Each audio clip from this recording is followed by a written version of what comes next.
Is it sane? Is it possible? Still I ask myself, are we, am I? In our game, it's not logical, but you contemplate, are we, am I?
Okay, all right. I know we got a game to focus on, but oh, shit, yeah.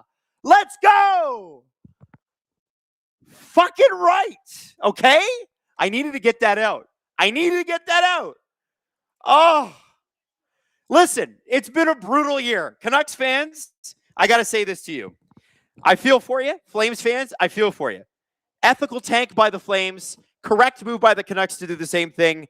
The lottery balls did not fall in your thing, and I just want to say I do genuinely feel for you. I do, and I know what it's like to feel cursed. I'm a Leafs fan. You can give me that. But I got to take the moment and celebrate. And I also want to say a big congratulations to our one of our favorite franchises outside of Toronto, the San Jose Sharks, who, again, I think are drafting second. I think they drafted second last year or third, and they've been in the top three for the last few years. I think this will be the last time that they're in the top three for a while. I'm already hearing from some of the people that we worked with when we went down to San Jose, and they're all super congratulating and whatever. It's just what a flippin' great night. Balls, balls, balls. Let's do this. Thank you for everybody who turned into the stream. And by the way, if you want to rewatch the moment where the Toronto Maple Leafs won the draft lottery, or maybe you would never like to think about it again, it's up on our YouTube channel right now. Basically, the entire thing. Drew just cut it. God bless him, because now he's got to watch the Colorado-Minnesota game, which, by the way, is the 10th highest scoring playoff game one was, in NHL history. Now, it's tied with 4 other teams ahead of it. So technically you could say it was the 5th highest scoring, except that the way the NHL looks at it, and this is where we're getting statty and nerdy, is if it happened first, then it goes higher. So it's the latest 15-goal game. The most, though, was in 1982 between the Oilers and the Los Angeles Kings. Miracle on Manchester series. I sound like Ron McLean right now, just dropping facts. But 18 goals in that game. I don't think we're going to get there tonight. There was one player, I thought this was a crazy stat, by the way. There was one player who had, on the Minnesota Wild, there were 6 goals they scored. Only one player had more than a point. And that's Quinn Hughes, goal, 2 assists.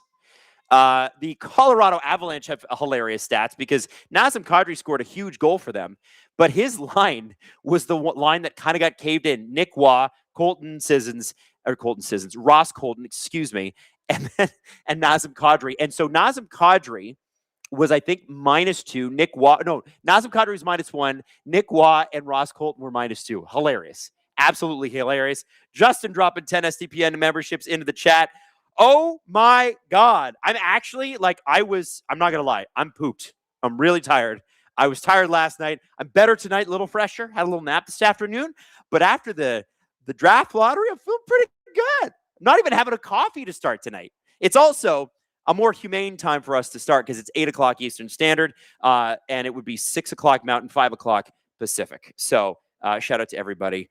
Hallelujah. And I can remember actually, when the Leafs won the draft lottery the last time, because the last time the Leafs won the draft lottery, which gave them the pick that gave them Matthews, it was on my birthday in 2016. Can you believe that? 10 years ago. So we are 10 years and 2 weeks later, and Toronto Maple Leafs are going to draft first overall. And listen, one of the things that I think is a story for us is Brad Treliving is missing out on the chance to replace Mitch Marner, which was his challenge last summer, which he never got done. He wasn't able to do it. And so by building a bad team and having things not go his way, Brad Treliving deserves a bit of a thank you, I think. Now we're getting ready for face-off right now. And I will get to all your super chats. Don't you worry. Wild win the face-off draw. Let's get rocking and rolling here on what should be, if Montreal and Tampa were the series of the first round, I feel like this has got to be the series of the second round. Everybody's been waiting for this. Quinn Hughes, Quinnesota, played a ton of minutes in the first game. Cale Makar with his stat line, 3 points. You wouldn't have expected that Cale Makar missed most of the first period. And Devon Toews, who does not put up a lot of points, had 4 points in game 1. Bizarro. Kirill Kaprizov gets the puck down. And, we have a bit of a fall. There. Artturi Lehkonen just could not, he tripped over the blue line is what they say. Here we go. So I wonder what the coach, I don't even know what you do after a game like that. If you're John Hines or you're what is his name? Jared Bednar. Like, what kind of tape are you running over? Do you just throw it all in the garbage and go, guys, can we actually try to play our game here? I don't know. But Landeskog is in the corner fighting for the puck. And these teams are going to try to feel each other out. I'm assuming that that everybody thinks that this game is going to be lower scoring. Philip Gustafsson is in for the Wild. Jesper Wallstedt, who was really, really good in the first round, is out. And it's funny, if I showed you Scott Wedgwood's numbers from the first game, you'd be like, you can't start him in game 2. But they won. So, that's just the way she goes. Craziness. Evan says it's Quinnesota and Colorado. Why didn't I think of that? That's genius. I love it. The number 12, by the way, I just want to say that was the Leafs lottery ball winning number. That was my number in hockey. I was number 12. I wanted to be number 13, but somebody picked it before me, so I was number 12. So, I just want to say that. We got to play out front. Oh, my goodness. Potential opportunity there. Just squandered a little bit. Quinn Hughes. He falls, and then the Colorado Avalanche player falls. Whoever tripped him up, I think that was Kadri. Puck is dumped in, and it goes off the netting, bizarrely. Yeah, I mean, listen, it's going to be a very interesting game tonight, but I definitely think there's going to be a little bit more of a let's not do anything risky. You know what I mean? Hi, Xavier 999. Hello, Adam. As a sad Calgary Flames fan, can you please throw out some goal scorers Calgary should draft at 6 to restore some hype? There is actually a lot of really great players available in this draft. It's pretty deep. I don't have that offhand. Let me do some research and give that to you properly. But I definitely would suggest you check out Elite Prospects because there are some really great talents available. I think, like, we're talking about talent that potentially could step right into the NHL till about 6'7". 6'7". So, it ain't over. It ain't over. Now, 17:39 in the first period, and we don't have a shot on net yet. I think we probably had like 8 goals by this point last game. Middleton carrying the puck up through. Shot. Oh, excuse me. That was Petrie, not Middleton. That is that's an interesting one. The fact that Jeff Petrie is still playing hockey is wild to me. Oh, here we go. Nietzsche scores! Oh my God, what a crazy backhand. Nietzsche's just sort of walked in with McKinnon. Whoa! Guys, I guess we're going right back to having a red hot series. Nathan McKinnon's just laughing. Colorado first shot of the game. Philip Gustafson's first shot of the game and hasn't played in a while. And it just goes right in and it kind of flutters. So McKinnon gets it to Nietzsche's, back to McKinnon. McKinnon carries it through, drops it for Nietzsche's, and Nietzsche's has got 4 Wylde on him. Sometimes, and I hate to say it this early in a game, you just need a save. You need a save here. That is absolutely an unacceptable result for Philip Gustafson. He's got to have that puck. That is what it is. Now, again, super chats, keep them coming. I will get to you, I promise. Once the commercial break hits. Oh, we got a breakaway. Minnesota just scored. Less than 10 seconds. Oh, my God. It's Kirill Kaprizov off the faceoff. This series is nuts. What is happening right now? I'm going to get a headache from yelling so much. So Hartman wins the faceoff draw, gets it to Spurgeon. It gets to Kirill Kaprizov, and he beats Wedgwood glove side. That was Hartman, I think, who won the faceoff draw and set up Kirill Kaprizov. What's happening right now? This is just crazy. And Makar's like, that's on me. That's on me. Wow. Talk about getting your ass right back in the game. The Minnesota Wild score immediately. And it's jump ball again. And there was, by the way, like a minute ago on the time clock, there were no shots on net for either team. This is hilarious. This is hilarious. This series is insane. This series, if you have friends that are not watching this series, you don't have to tell them to watch this stream. But if you have friends that love hockey and are not watching this, tell them to get their life in order. Tell them to figure it out. Okay? This is crazy. You can't go to the bathroom. You can't take out the trash. Don't do the dishes until intermission. You can't do anything. This is amazing. And Minnesota is out there again. Colorado probably out against them. We were talking about it on the podcast today. By the way, Steve Dangle podcast, including the live segment where Toronto won the first overall pick. I can't believe I'm saying that out loud. All of that is going to be dropped into our podcast today, where we talk about Quinn versus Kale and, who's the best defenseman in the league. You guys should check it out. It'll be out in an hour or two. Jesse's actually downstairs in the building doing this. By the way, quick shout out. Maddie's doing the production. Here we go. We got a 2-on-2. Hang on. Shot by McCarron is, it gets deflected up high. So Maddie is doing the production tonight. Robert is doing the chat. Please say hi to them and be kind and be loving. Wow. So Zuccarello tipped that puck from a pass to Quinn, went to Ryan Hartman. Hartman found Kaprizov. Man, these teams are electric. 2 goals in 6 seconds, guys. 6 seconds. That's nuts. Let's go. Screw goaltending. Blue Line said, "Is this a joke?" You know what? It's the best joke. It's the most entertaining joke I've ever heard if it is a joke. I love this shit. Let's go. How can you not love hockey? And I don't even have a team in this series. Not in this series. I don't have a team in the playoffs. How do you not love this? Oh. Okay, so things are starting to calm down again. First couple of minutes, these guys, it's funny, if you're just tuning in, first couple of minutes of this game, these two teams really were sort of just being conservative, not doing anything, testing each other out. And then all of a sudden, here we go again. Goal scored.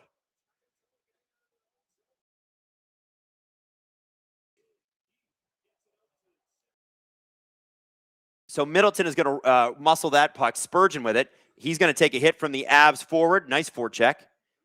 And there's Nick Foligno. He's 71. Marcus Foligno, 17. I think it's cool that they did that. I think that's cool. If you're their dad, come on. I'm sure Mike Foligno's thrilled. The boys are playing together. Oh, we got a high stick, and that wasn't a penalty, though. Drury's in a little bit of pain on the bench. They're going to show the replay of what happened to him here. Foligno crunched him. And Marcus Foligno was the guy that crunched Cale Makar earlier in the series, and Cale Makar missed an entire thing. Wow, so it was Cale that blew that assignment, by the way. Wow. Wow, wow, wow. This is great. Hi, everybody, by the way. Hi, everybody. We're thrilled to have you in watching this game with us. 14:34 left. We're due for a commercial break here where I'm going to run through some super chats. Nathan McKinnon driving in the net. Quinn Hughes is able to get up there, but Nathan still got the puck. Gets it out front to Nietzsche's the goal scorer. To the point.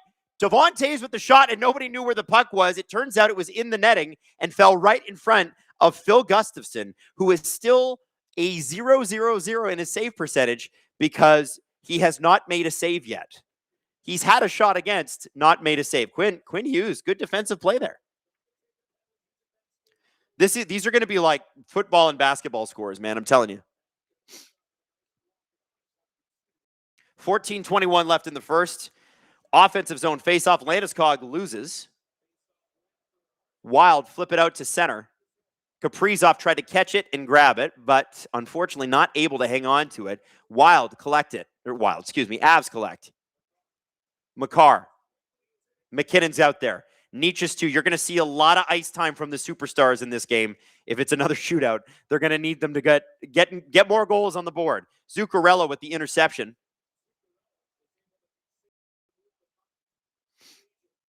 And we're getting a change here. McKinnon staying on the ice, getting that puck deep before he changes. Landeskog back on. Spurgeon, wow, Middleton gave Spurgeon a bit of a suicide pass there, and Landeskog made Spurgeon pay for it, but he still does make the play, and in come the Wylde, cross the blue line, shot, tough angle, and Wedgwood makes a great save. Wow. Wow. Okay, let me get to your super chats, guys, because you guys have been super generous, and I want you to know that anytime you leave a super chat, we do our absolute best to get to every single one of them. Really, really important. Here we go. So, bat flips and birdie putts here after the lottery stream. Still can't believe they scored the first overall. Saw Sportsnet panel afterward discussing McKenna or Stenberg. Thoughts? I don't have any thoughts yet. I'm just going to enjoy that they have the first overall pick. I'm going to save the analysis for tomorrow when I can actually read about it.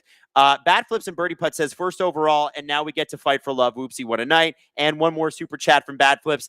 Another anyone here from Sedin Magic 15 yet? I have not seen Sedin Magic 15 in here, but if he does show up, you tell Sedin Magic 15, you welcome him in. He's a prime member, a core member of Gripper Nation, and we love him. Bayloust, slow news day, am I right? Honestly, let me just tell you guys something. Between the press conference yesterday and the first overall pick today, I can't remember a more dark Monday and a more light end to a Tuesday ever. I just can't believe it just keeps coming. Like, it's insane.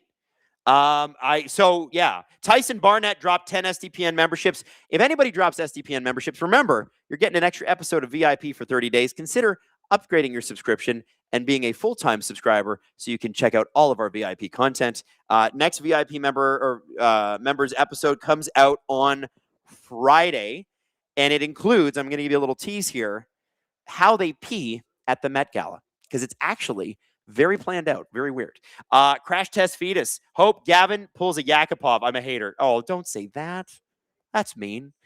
Joshua Lambert. pump for the Leafs, even as a Habs fan. You guys keeping me occupied while I'm seeding in Saskatchewan. Oh, are you seeding, man? That's tough. That's a tough gig. Good for you, though. TMB Sports, trade the number 1 pick for Fox and get number 5 in the draft. You know, I don't think they're going to trade the first overall pick, but you got to listen. We got to face off here. 13:28. I'm going to get back to all the super chats. Evan, you're next, buddy. Don't worry. You are next. Quinn Hughes. You're gonna see 43 on the ice basically the whole night tonight. He's gonna play like he's gonna put up like Scotty Barnes numbers in terms of the amount of time he's just gonna play. Hughes working his way in, gets it in front, dangerous play. Tried to find Boldy. Boldy's not there. Hughes with the puck again. They just kind of keep giving it to him. Hughes with a bit of a backhand that I don't think the goalie would have seen, but it really it went wide, so it didn't matter. Boldy back down low. Hughes with the puck. He's got Landeskog on him. Able to keep the puck in, but Mojo, Marcus Johansson, not able to hold it in. Boldy, Hughes, both need to change. Number 12, Matt Boldy, going to change. And here we go. Brett Kulak, who's had quite the year, got traded from the Oilers to the Penguins. Nobody expected the Penguins to make the playoffs, and then they went on a bit of a run. But he wasn't around for that because he got traded to the Colorado Avalanche. Not bad. Not bad at all. He's of the 3 teams he's played for, the one he's on is the one that's still left. He's got to feel pretty damn good about that. 12:07 left in the first period. And here we go. Trennan at the blue line. Tried to get it over to Tarasenko. Tarasenko gets it. Well, he gets kind of stopped up there by Brent Burns. You can see the beard. And I think, is there a penalty here? Who's getting the penalty? Is it Tarasenko or Colton? I don't even think the announcers knew. They're like, penalty called. And they just kind of left it. And then they went to the ad. So I don't know. Here we go. Give it to me. Who's getting the penalty? Oh, Trennan. So where does he get it through? Is it a hit on Nick Waugh? Oh, it's a high stick. Oh, he got him good. Totally by accident, but he got him good. Oh, my God. That, if Nick Waugh is not bleeding after that, ooh, that doesn't feel good, dude. I don't think he is, but you can see he's going to have a nice little shiner there. All right. Avs to the power play. And by the way, they were pretty good in game 1. We'll see if they can do it again.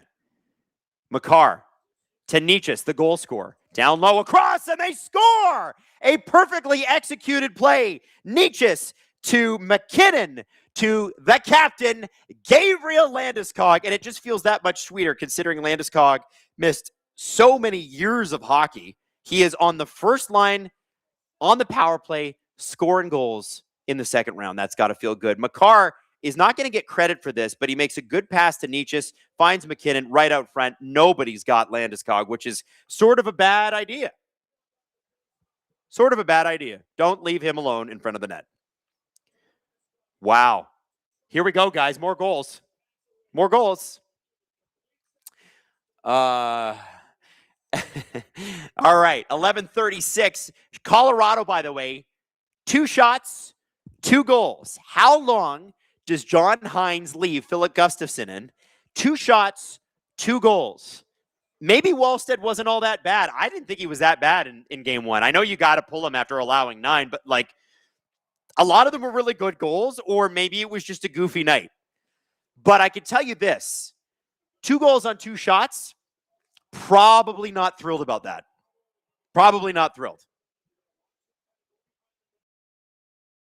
Look at McKinnon, just ice cold. Yep, goal. Let's go. Does a little, yeah. Evan says, can't wait for Berube to scratch McKenna for Calle Yarncroke on opening day. That's funny. Will Gallo, minus 1,200 on Keith Pelly saying, Gavin McNennis. Yeah, well, I think he'll learn Gavin McKenna's name pretty quick. Justin Fisher asking, hey, Adam, who won the draft lottery? Oh, Justin, that'd be the Toronto Maple Leafs. Pretty exciting. Scott says, hey, Anyone else hanging out to watch Gavin McKenna highlights?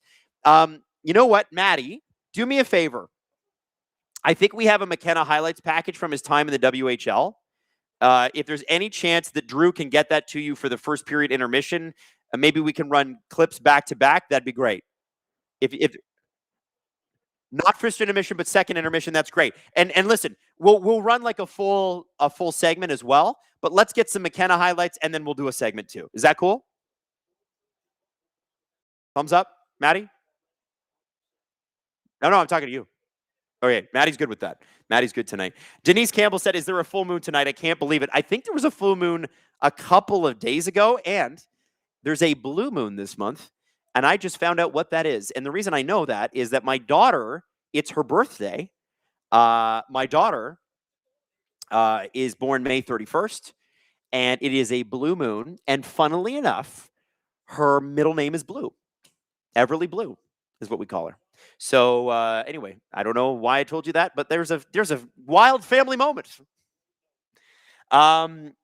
Freak 811. I was about 40 seconds ahead of you guys in the stream, and I saw 12 hit, and I was like, these dudes are gonna flip out. I was right. Glad I saw it live.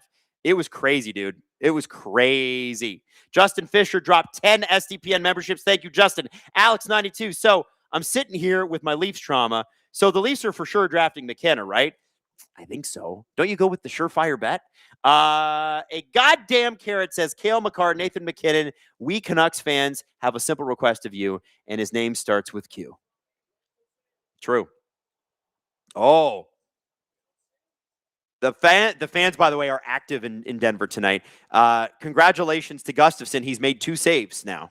Oh, Landeskog with a beautiful opportunity. Doesn't shoot because the puck kind of slipped off his stick. Oh, Makar at the line. Makar, shot, and a save by Gustafsson, his 3rd of the night. Evan wants to say, can we get an awoo for Mad Dog? Ow! It's Mad Duck this series, by the way. Tyson Barnett, the lottery changed my super chat. I was going to ask how long the darkness would last and if it would be 5 or 10 years. Now, McKenna! Insider J Money, when does John Chayka lose the first overall pick? Hopefully never. Evan says Quinnesota and Colorado. I think I already got that. Hi, Xavier. I already got your super chat. Hawks23. I'm happy for you guys in Toronto for winning the lottery, but I can't help but be depressed about the Kraken picking outside of the top 5 once again. Listen, the Kraken just need to score goals. You have a good goalie. You got solid defense. You just need some goal scoring and maybe a little more team defense. The Kraken, they need one or 2 goal scorers. They're going to be fine. Re-sign Bobby McMahon, have him for a full year. I think things will be fine.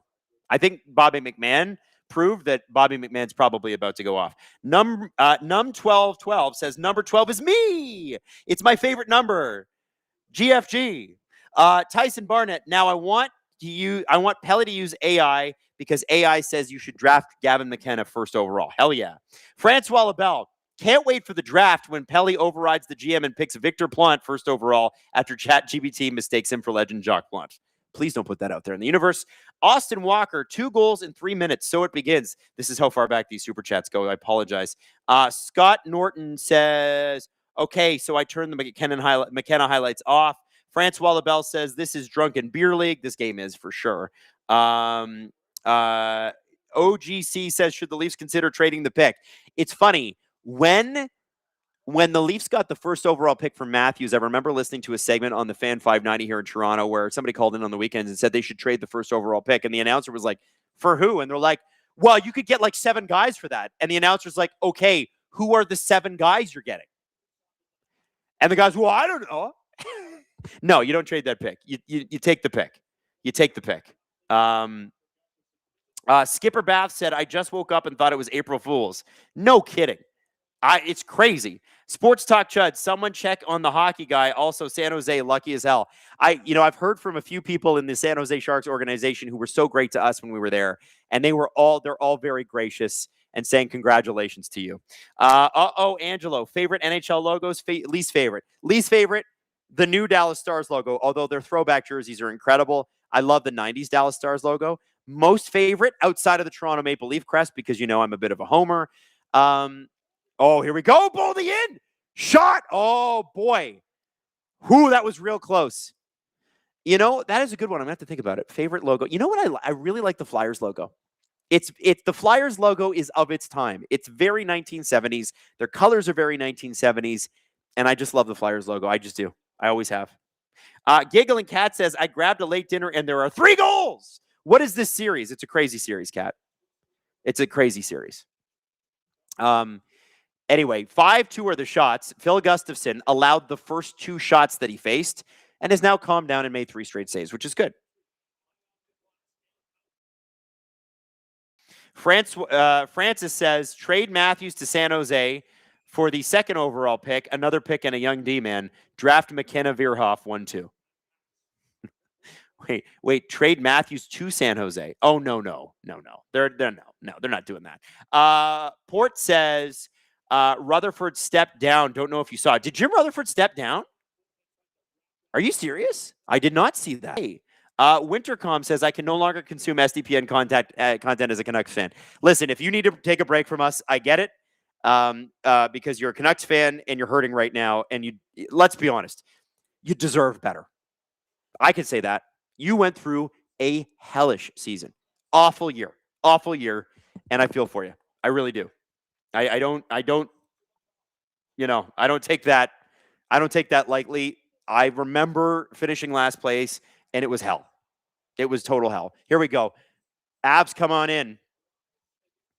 Apparently I'm not receiving enough to maintain smooth streaming. So there's going to be some buffering. Apologies, guys. Makar with a shot. Oh, Nee just missed a beautiful wide open net.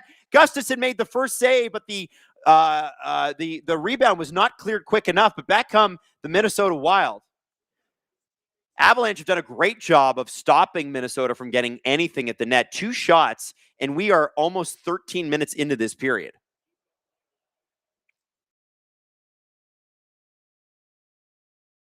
Nelson fighting with Quinn Hughes in the corner. Landeskog, he gets taken out a little bit by 4. Oh, and we got a Colorado penalty here. Colorado is going to the box. I didn't see what it was, so I guess we'll find out at the break. Foligno passes the puck back. The Minnesota Wild are just going to take their sweet time here. Remember, the key is just get the offensive zone faceoff if you can. Brock Nelson tried to slash the puck off Quinn's stick. They're trying to ISO the guy with the puck. And the Avs are doing a pretty good job of actually pressing the Minnesota Wild back. Minnesota just gingerly taking its time. Quinn Hughes through center, leaves it. Faber for Boldy. Boldy back to Faber. Back out come the Minnesota Wild as the puck comes out past the blue line. Faber's going to change. And the Wild make a really bad pass to nobody in particular. And there we go. We're going to the face-off dots. Sedin Magic 15, not going to lie, I'm in a bad mood right now. I get it.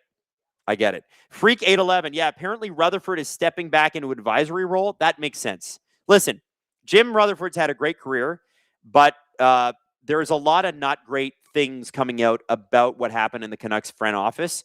And I do think Patrick Allvin took a lot of shit for things that perhaps he wasn't necessarily responsible for. Just throwing that out there. KC says Nucks have never moved up in the draft ever. Is that true? I did not know that. A goddamn carrot. You have to read it that way. It's kind of hard because a third of our future is playing in the game right now, and another is in Toronto, and our last has vanished in PD. Oh, I'm sorry. Bad flips and birdie putts. Sedin Magic 15, I'm so sorry. Everybody, like to our Vancouver Canucks fans, you know we love you. And I'm sorry that this happened. Skipper Bath. Will the Leafs turn McKenna into Matthews' partner? Oh, big save there. Kaprizov with a shot right off the faceoff. Skipper Bath, will the Leafs try to turn McKenna into Matthews' partner or get him to drive his own line? Matthews, McKenna, Tavares, Grew down the middle. I don't know. McKenna's not a centerman, by the way. He's a left winger. So I have no idea. Maybe they try to turn him into a center, but right now he's a winger. Ryan Hartman wins the faceoff draw. He's been pretty good in the faceoff dot. Quinn Hughes to Kaprizov. Kaprizov, the goal scorer earlier today on a pass from Ryan Hartman.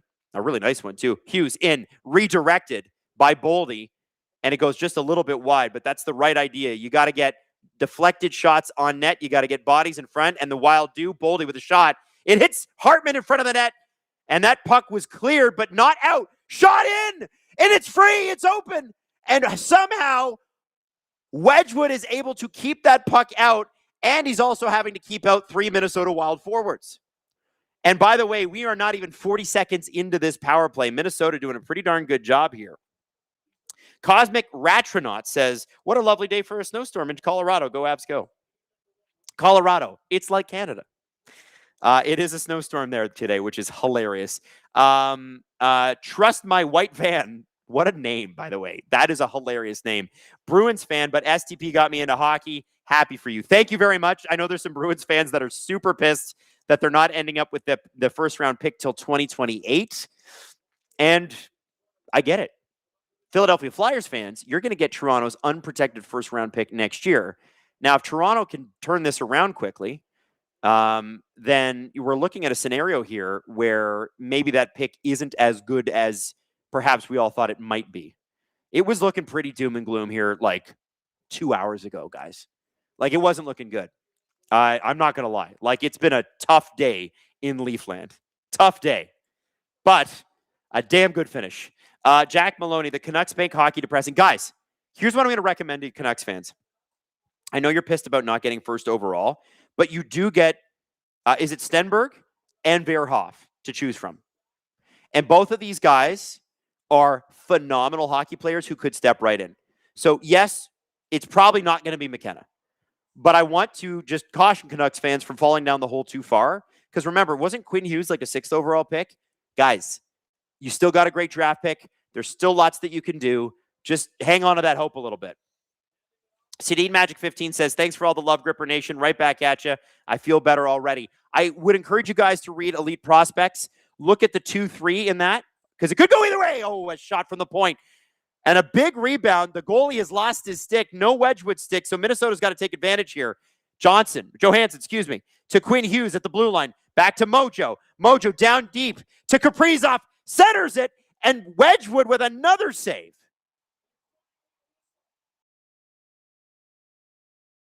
Kaprizov is in the fight right now. Spurgeon in the fight. Skipper Bath says, new hook for Canadian clutch guy of the week. You know, we'll have to see. But he was pretty damn clutch. Except for that was the weirdest goal I've ever seen in my life, I have to be honest with you. Bizarre goal. Bizarre goal. Benjamin Johnson says, Philip Zadina was picked before Quinn, LOL. See what I'm saying? Like, you're still in the top 3. There's still plenty that you can do with a pick like that. Plenty. Diamond King Video says, love your due diligence, your deep due diligence. Love your deep due diligence for you. Hashtag sad Swayman. Oh, boy. Okay. Tarasenko. Down low. Out front. Almost the exact same play that the Avs made on their power play to score the second goal of the game. Oh, one-timer just whistles wide, and that's going to be the end of the power play. But let's be straight. Minnesota had a great power play. Both units looking pretty strong there. Pretty strong.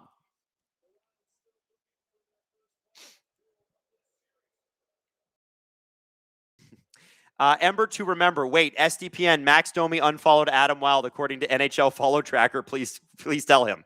Oh, well. We haven't talked in years.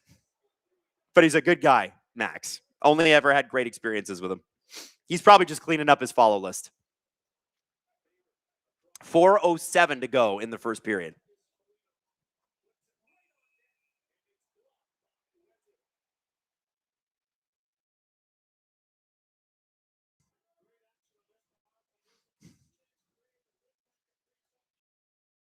Here we go. All right, so that's so funny. I got NHL follow trackered. That is hilarious. Well, I guess Max doesn't like me very much. I don't know why. Austin Walker 55. So in other news, to remove the salt of the draft as a Canucks fan, all the second round series are all in the first and third division seeds going at it. So sorry. In other news, to remove the salt of the draft as a Canucks fan, all the second round series are all first versus third division seeds going at it. Oh, I hadn't thought about that. Interesting. 6 questions, Lens. Cale Makar was number 4 pick after Colorado had a 48-point season. Sorry, Canucks fans, but there is hope. There are hope. There's tons of hope. Tons of hope.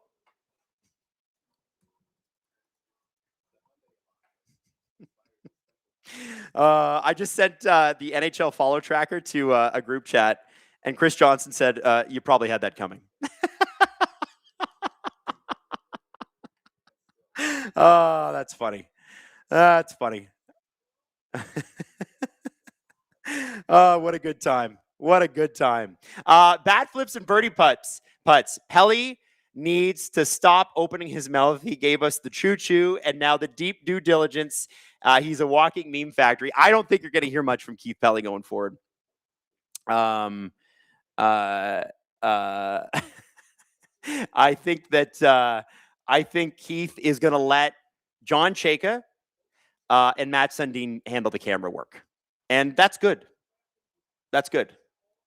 That's a good thing. You want that. SDPN says Max Domi, notably not a part of Gripper Nation. Well, that's his loss, I think. That's funny. All right.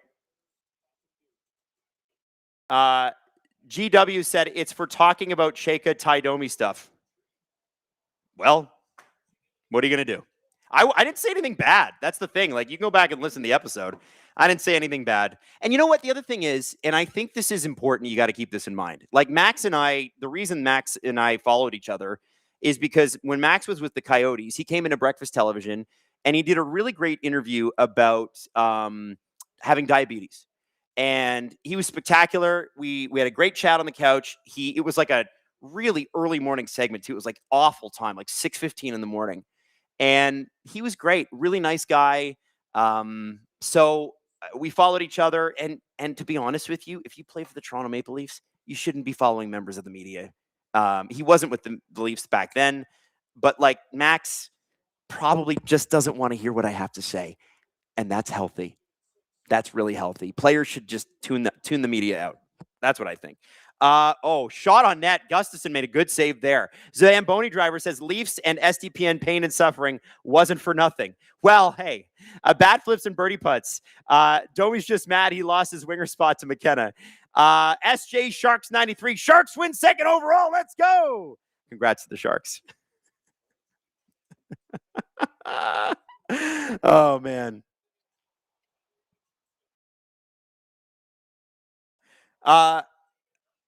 Puck was bouncing in there. 2:53 to go in the first period, by the way. Broken stick behind the net.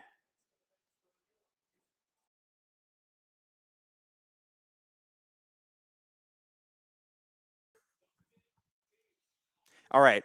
So Colorado, mostly, we're talking about this period. Colorado has absolutely dominated this period, except for that one power play.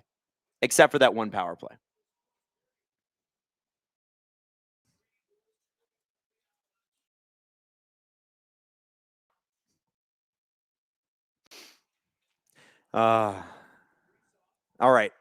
Oh, so here's the thing now. Can the Wild tie this up before there we go. Kaprizov, there he is. Let's see him do it. Out front. Tried to find Zuccarello. I think that was Zuccarello or Hartman's hard sometimes. Is it 38 or 36? You just never know. There we go. Kaprizov with the puck again. Drops it for Zuccarello. Shot is blocked by Brett Kulak. Back to the point it goes. Faber across to Hughes. That puck goes to Nietzsche instead. Maybe not the best. McKinnon with it. He's got Hughes on him. McKinnon cuts back. Hughes breaks that up again. That's the second time Quinn Hughes has denied Nathan McKinnon.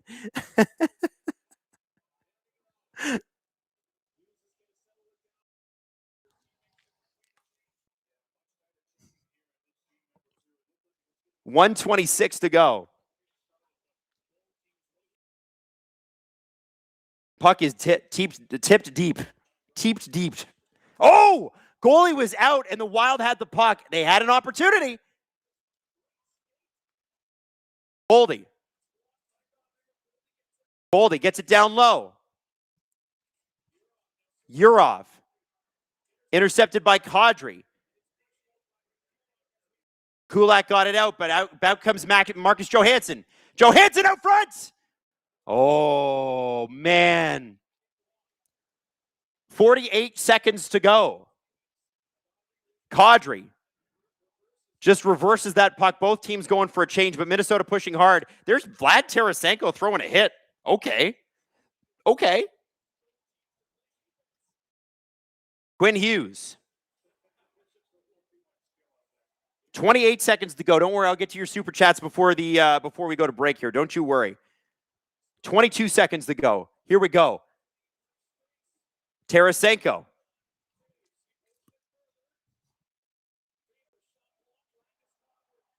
Landeskog.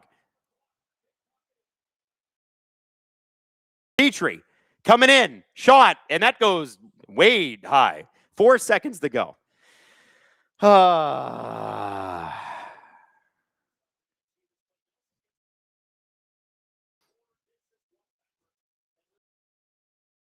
All right. Ian Ball says Jim Rutherford was so pissed he resigned. Yeah, I'm wondering about that Jim Rutherford timing. Do you think that Jim Rutherford was like, if we don't get the first overall pick, I will resign? Or do they just want to wait until after the draft lottery happened? I would assume it's the second, right? These are adults. They're not going to do that. Okay, so here we go. Gurneys with the $20 super chat. Oh my God. As soon as the Hawks got number 4, everybody in Chicago chat room was doom and gloom, wanting us to trade the pick and saying it will be years before we get good. I think we'll get a good player and be in the playoffs sooner than people think. I mean, Chicago's got one of, if not the best systems in the sport. Maybe it's like San Jose, Chicago. Getting a 4th overall pick is not bad. This is a deeper draft, right? Like, this is going to be a good draft. I think they're going to be okay. Freak 811. I root for 4 teams. 3 of them have top 5 draft picks, and one of them is in this game. Hilarious. Good for you. That's a good day for you.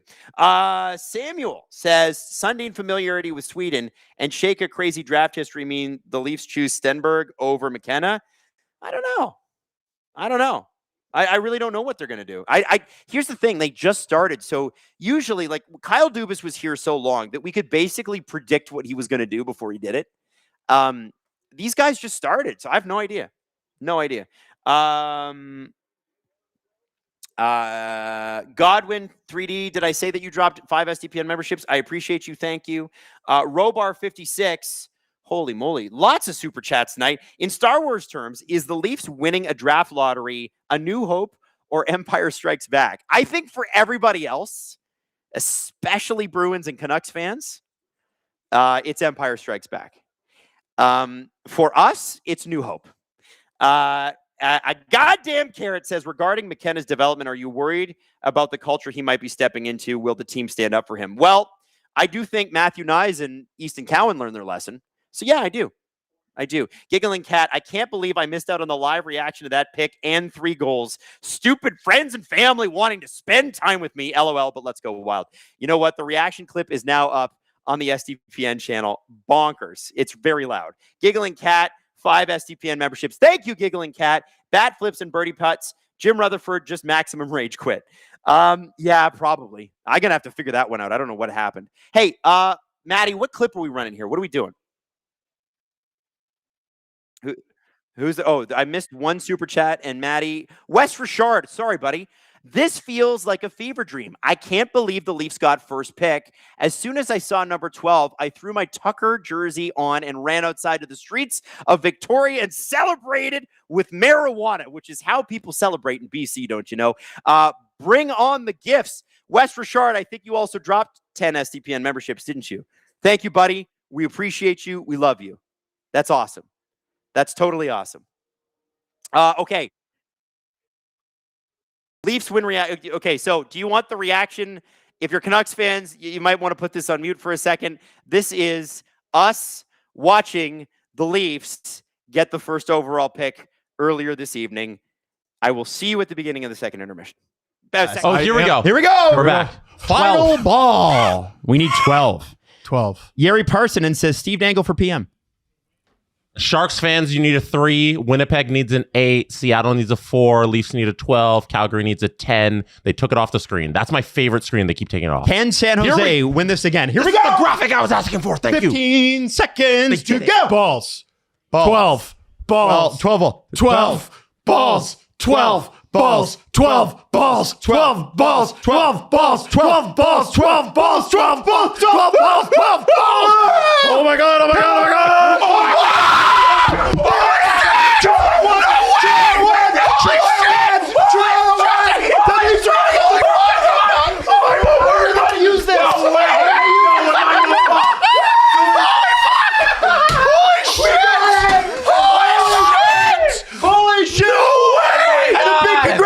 To Philadelphia, ladies and gentlemen, we fucking did it! No way! Oh my God! Wow!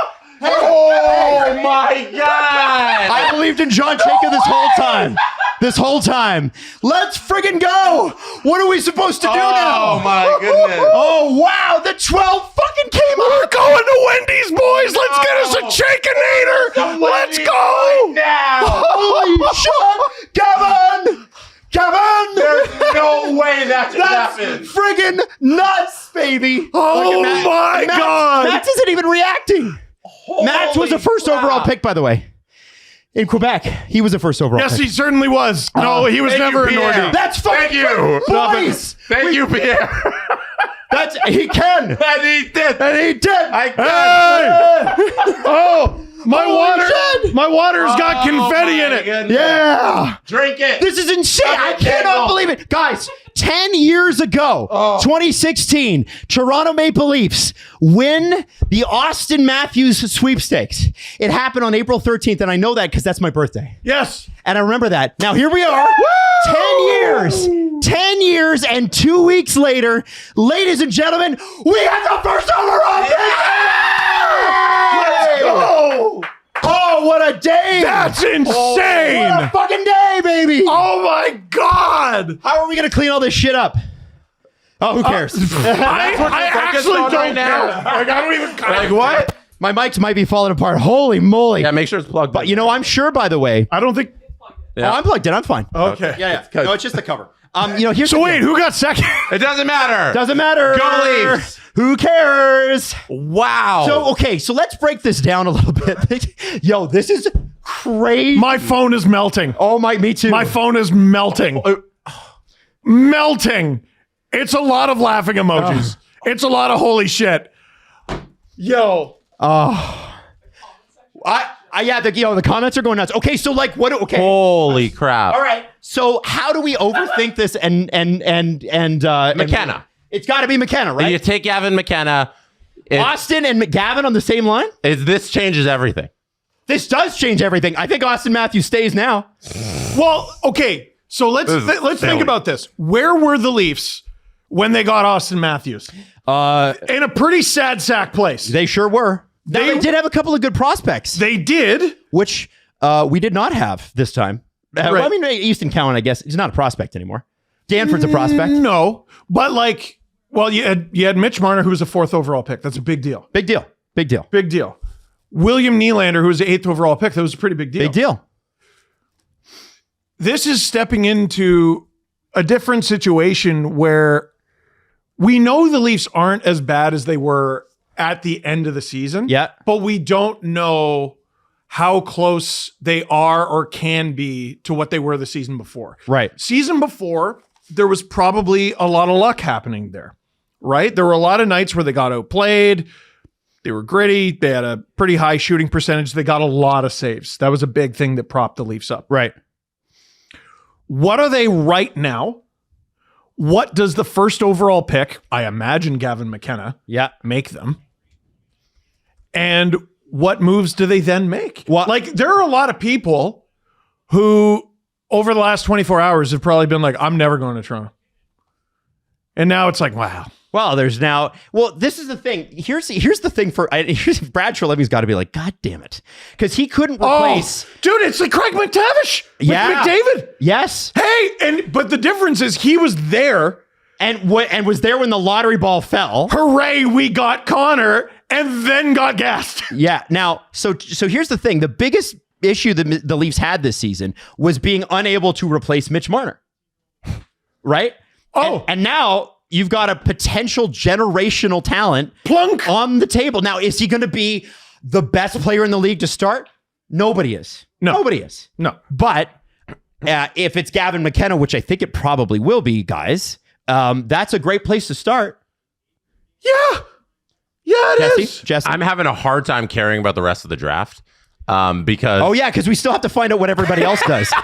Oh, yeah, that's right. there's 15 other teams that got to be placed in positions here, but I agree with you that it changes everything in terms of like where the Leafs quote rebuild or retool is, because you have a core piece now. Well, you Yes. look at the Islanders. Plunk. Look Matthew what Schaefer did. Yeah. Like they went from, we think they're going to be a bottom feeder to buying at the trade deadline. It didn't work out for them. They're still in the lottery, but I think everybody's very positive on what the Islanders are. Yeah. Yeah, Maddie wants to say something. What do you want? Vancouver fans are just ripping us in the chat. Well, right it's now. not our fault. We didn't make the call. What, I don't know. Listen, No. I understand why Canucks. Not ripping you guys. They're just talking about Toronto. Oh, that's fine. It's Toronto. But here's the deal. I do feel a little bit bad for them. Balls. Well, they went Balls. through the worst Balls. season ever and then didn't get the pick. And We I got get that. The second it is. overall So they pick got to get happening. second here. Now, which one? 11. I wore my Canucks shirt for a reason, guys. I'm cheering for you out there. So number 11. I don't know what So that this means. is a new lottery, I believe. Yes, so, it is. okay, For this- Washington's out. So this is so much better than last This is year, the way awesome. they did it. This is the way going forward. Yes. and because the Leafs won. Yeah. That's the way you should They do it should every continue time. that every year. Yeah, this should be a tradition. Why do the Leafs have a 9.8% chance? By the way, congratulations to Philadelphia, who now have an unprotected first round pick from the Leafs next year. Oh. Okay. But hey, we got McKenna. McKenna, dog. and we still owe Boston. Yeah. 28. 28. But we have a first round pick next year via Colorado. Thank you, Nick Waugh. Florida's eliminated. St. Louis is eliminated. Washington's eliminated. I'm Okay. confused. Should the Leafs not be eliminated? What are you talking about? Well, they can't win both lotteries.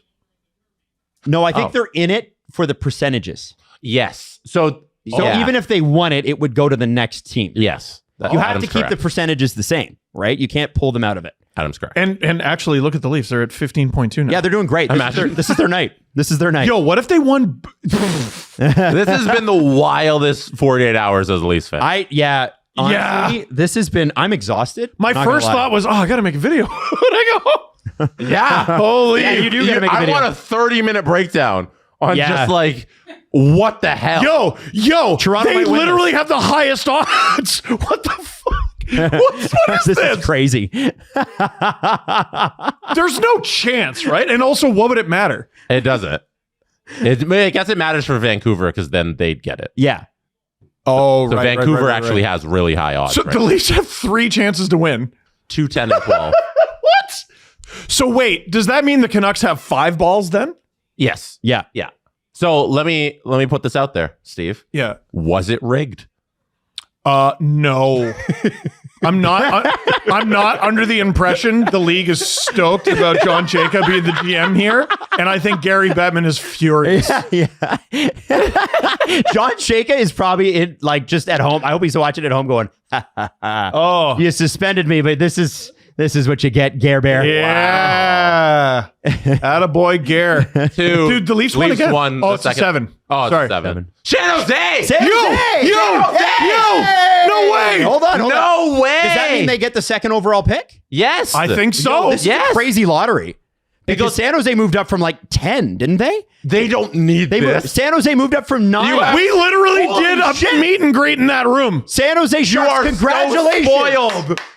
Congratulations to the Sharks. Big congrats. Joining Chernyshev, friggin' Celebrini, Will Smith, They're going to, Misa. Misa, They're going to have to, Eklund. they're going to have to draft a defense. Oh, poor Askarov. Vancouver. Oh. And you know what? Whatever. Hold on. Vancouver's still going to get an incredible player. I know they're disappointed. but- I get it. Yeah. But they're going to get an incredible player. I don't know. I don't We have to think positively for our Canucks. faithful. This is truly the Steve Dangle podcast draft lottery. The Leafs one and the Sharks one. Are you kidding? me? Yeah, seriously. What I don't the think it hell could have is got better happening? for us. This is so the world is crazy tonight. Listen, I'm not going to lie to you. It was a devastating year. It was really, really tough. This is cool. Hey, why does Mike Greer look so upset? No, he's not upset. He's been here before. Yeah. Act like you've been here. He's been here for 5 years. They were trying to make the playoffs. They almost made the playoffs. Yeah. Where's Carlton, Adam? Give me. There he is. I can't use my phone. Oh, I'm sorry. Oh, that's too bad. Put him at 1. Oh, that's too bad, Blades. Oh, I'm sorry, Blades. Sorry. That's the Bruins mascot for anybody not. Oh, man. Okay. Now, chat, tell us something. What do you want to know? How are we feeling? People are saying Vancouver got shafted. Suck it, Buble. Oh, I'm literally here. What do you want to say to Michael Bublé? Are you texting him now? Clayman said SDPN rigged the lottery, but honestly, based.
Okay.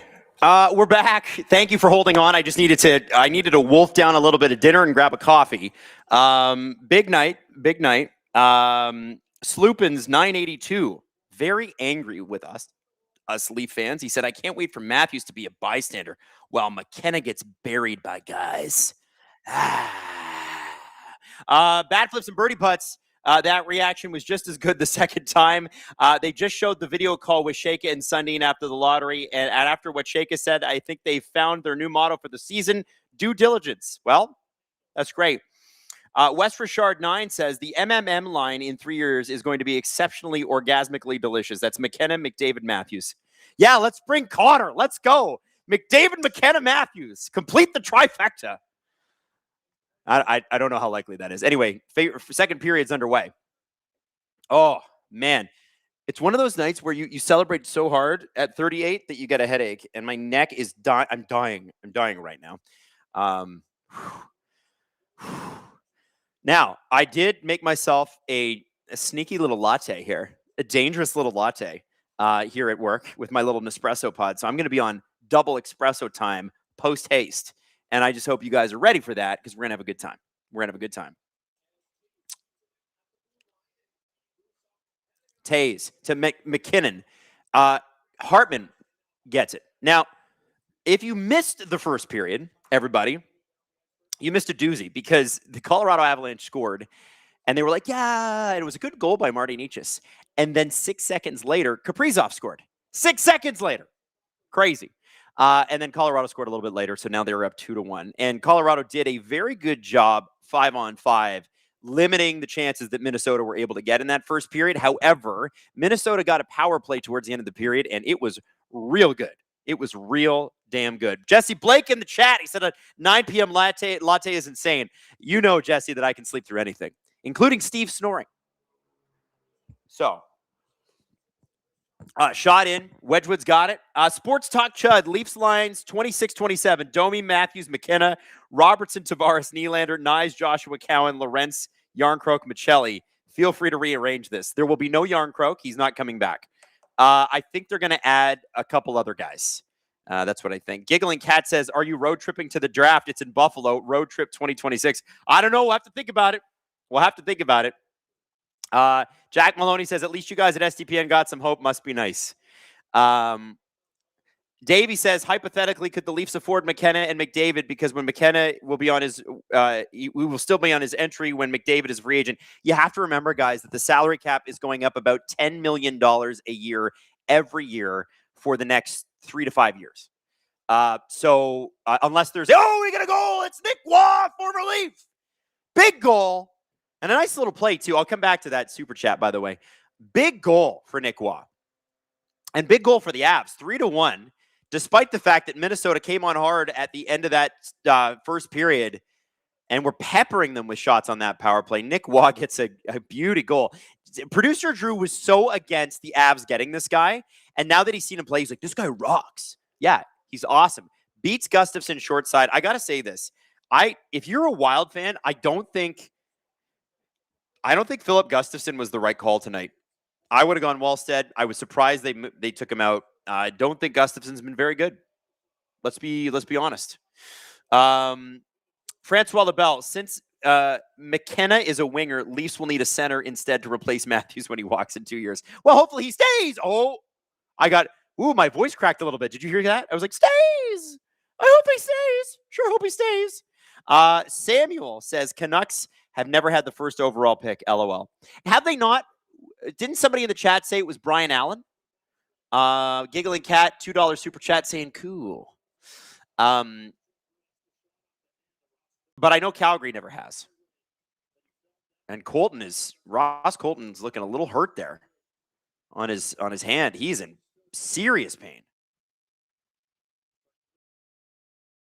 And that looked like it hurt like hell. These guys are warriors, man. Absolute flipping warriors.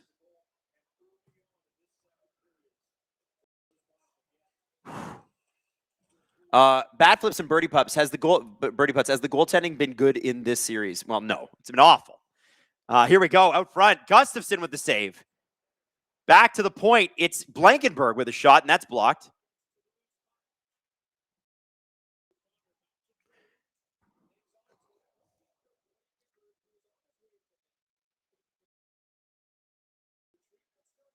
Here we go. O'Connor, bringing it in. Avs have come out flying in the second period. Absolutely flying. Puck skirts down. DMTS says, what's a good cat name? Just got a girl kitten.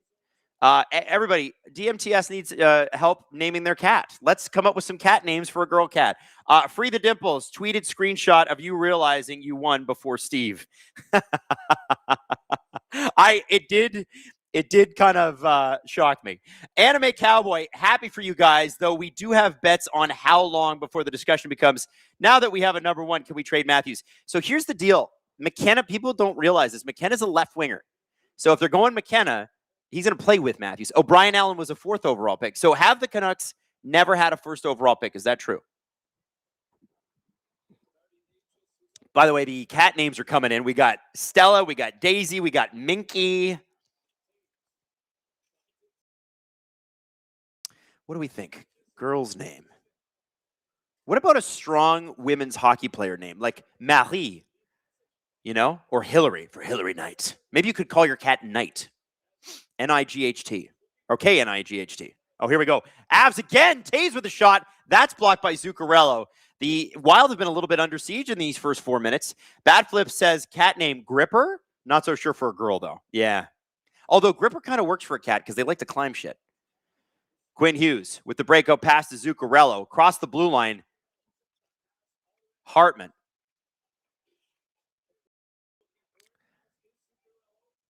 People need to know the name of Yo D. What's the color of the cat? That's what we got to know next.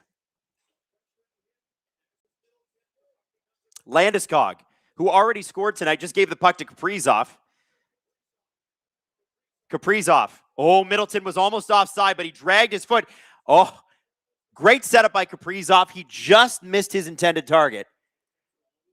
And that would have been Nico Sturm. Haven't seen that 4th line for Minnesota a whole lot tonight. Foligno, Sturm, and Foligno.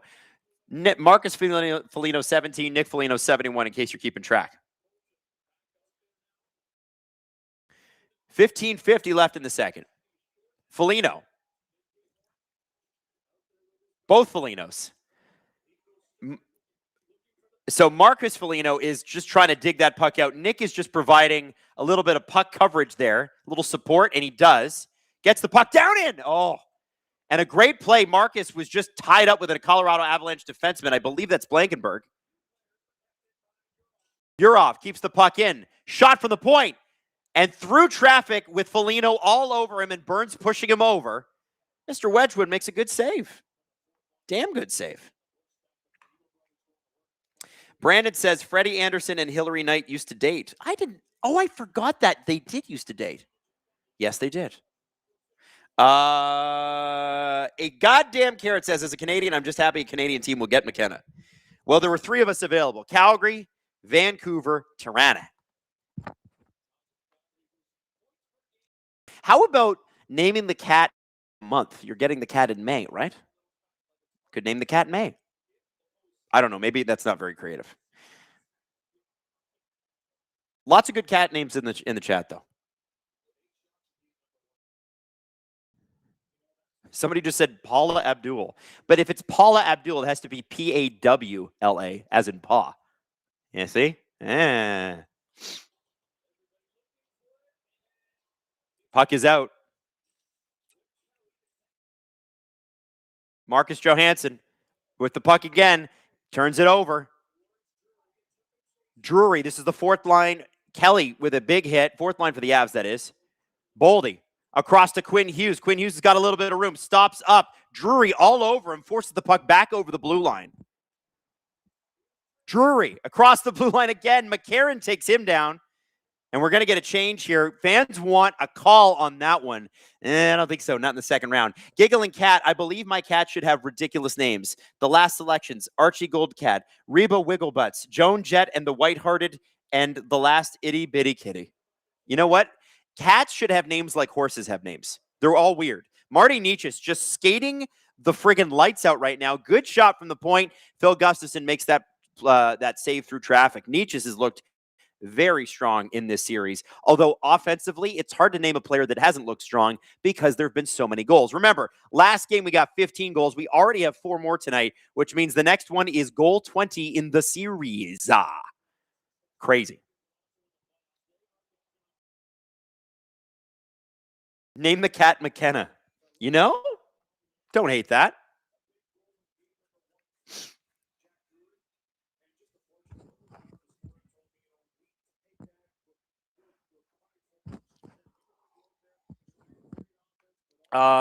Tour 133 says, why did Max Domi unfollow you? I don't know. But, you know, it's Instagram. I'm going to live. Max is, as I said it before and earlier in the broadcast, I met him at Breakfast Television. He did a great interview. He was playing for the Coyotes at that time. He was talking about diabetes, and he was, this was like a children's diabetes thing because Max has diabetes, and he's been a big advocate for that. He was awesome. But I think, here's the thing. Like, you know, you meet somebody in an interview once, you vibe, you're like, it was a great interview. Max was excellent. Lots of fun. But after that, like, he's come here. He's a professional hockey player. I'm a media member who talks about the Leafs and critiques them all the time. I kind of understand it. Like, I wouldn't want to hear critiques about me or my buddies all the time from some a-hole I met one time. So, yeah, it kind of makes sense that he unfollowed me.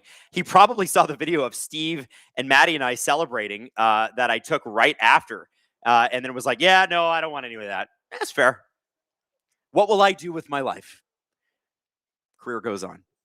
Maybe we can catch up once he retires one day. Freak 811. If you are getting the cat in May, then it needs to be named May Kenna. You know, I like their creativity. DMTS says, as a Canucks fan, that name would just give me constant depression. I didn't know you were a Canucks fan. I can't name the cat McKenna. Appreciate the suggestions. Thank you. You know what? Name your cat Veerhoff or Stenberg.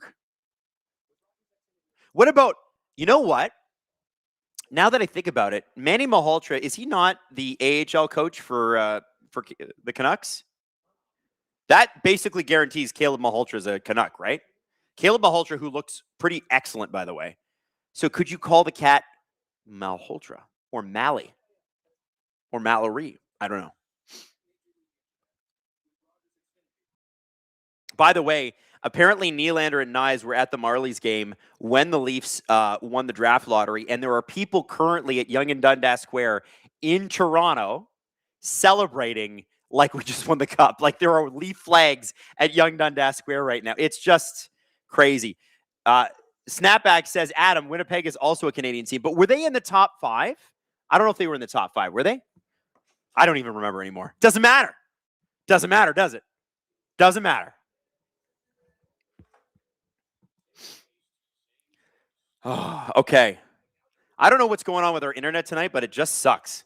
Sorry about that. It's just what it is. Joshy841, welcome. Welcome. DM says, what about Manny? I like Manny. I like Manny. I don't mind it. I don't mind it one bit. Ember to remember says, wait, Adam, that's such a level-headed response from the Toronto media. Bleh. Well, you know. Johnny Jackson makes a good point. You pronounce diabetes. I'm Wilford Brimley, and I have diabetes. Yeah, you're right. I did pronounce that incorrectly.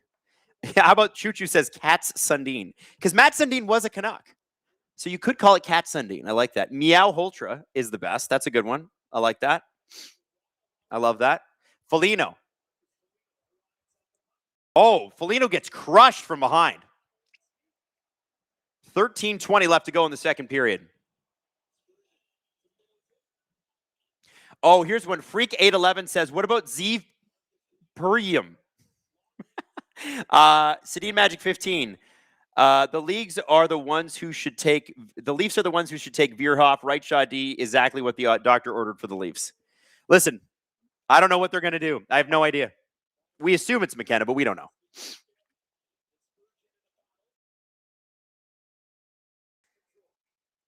$12 shots Minnesota, 10 Colorado, but the goals are the big differentiator here. Gustafsson was not sharp early. It's been a while since he played some hockey, so Apologies for the quality of the stream. Not exactly sure what's going on, but as long as you can hear me, I guess we're good.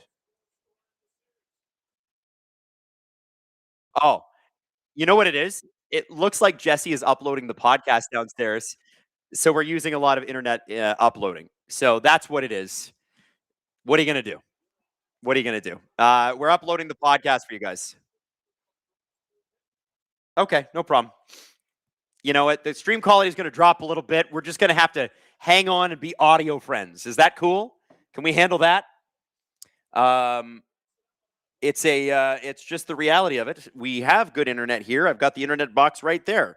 But we've got a gigantic 4K show being uploaded, and that's kind of the way she goes.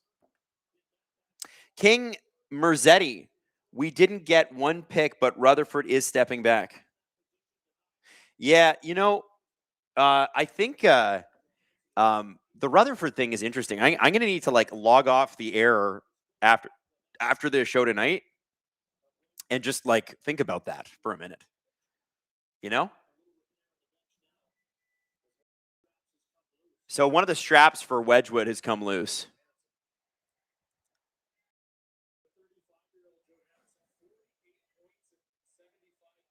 So they're just kind of fixing his mask up.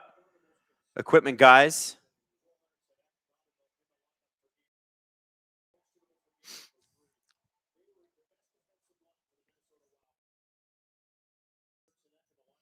Weird. You know, it's always funny when that stuff happens. I guess the pucks must hit those masks at such a high velocity that those kind of plasticky, cheap straps can snap pretty easy. Denise Campbell, with a reference I don't understand, but I'm going to try to get it. Jadiza from Star Trek would be a great name.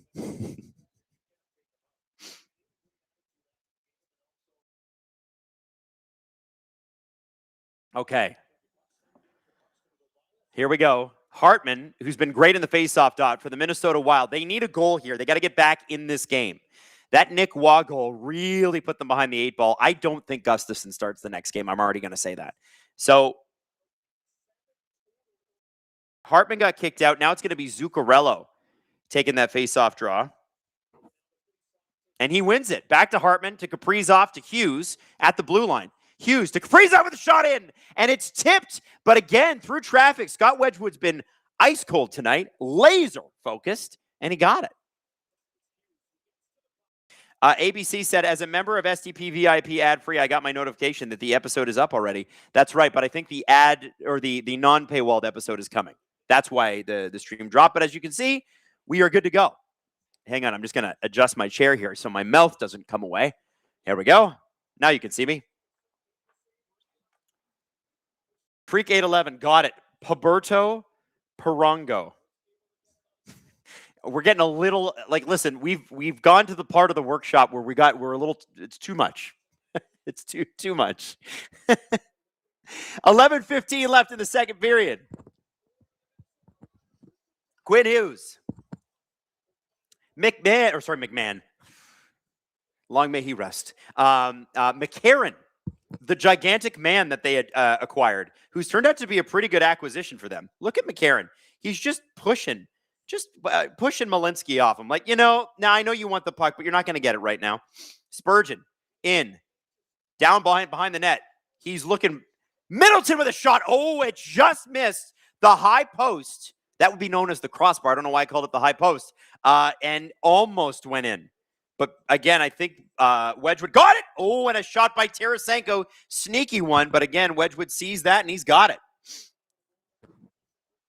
Rene says, Adam, tell me Chayka can't screw this up. Listen, I said it on the podcast yesterday. I have said it from the beginning.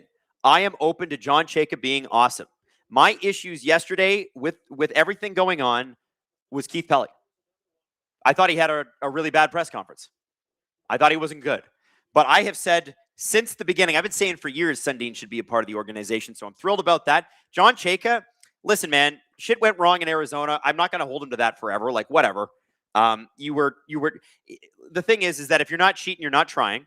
And he got caught, and the Coyotes paid the price. And I don't know, man. Like, I hope he does well. I said that right off the top of the show. I'm saying, and I mean it. I'm rooting for him. It's a weird thing that went down the last, week and a half. It's been very strange. But if this works, great. I don't know. Well, like, you think I'm going to be like, no, I need to be right, so I hope the Leafs are bad. No.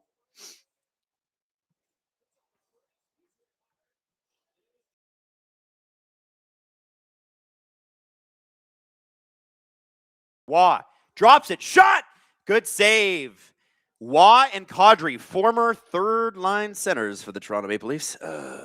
Bad flips. Adam, there's no issues from me. LOL.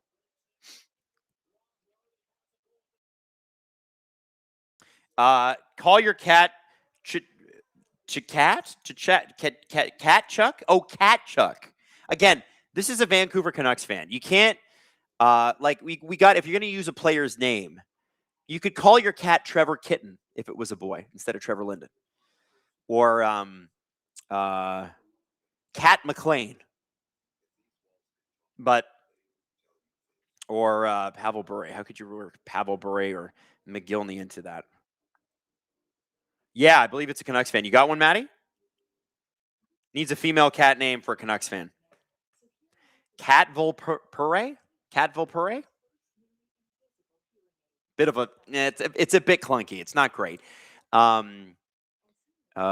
else we got? I don't know.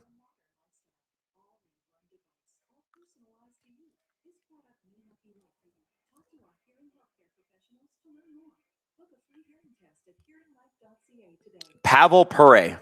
Yeah, I like that. I'm trying to think of other Canucks greats. I don't think you can work Gino Olczyk's name into that. Don't think that's possible. Katz Naslund instead of Mats Naslund. Or Mats Kaslund. Katzland. Don't love it. Don't love it.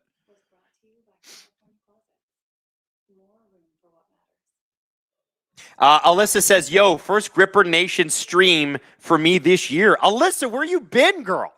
Alex Burrows. There's a good cat name. Although that guy's kind of a dick, or at least was on the ice. I don't know what he's like off the ice. Orca cat. You could call it Orca plus cat. Orcat. Orcat. I don't like that. Ryan Katzler is interesting, too. But there's some stuff there. I wouldn't go the Kessler route. Emo Jalapeno.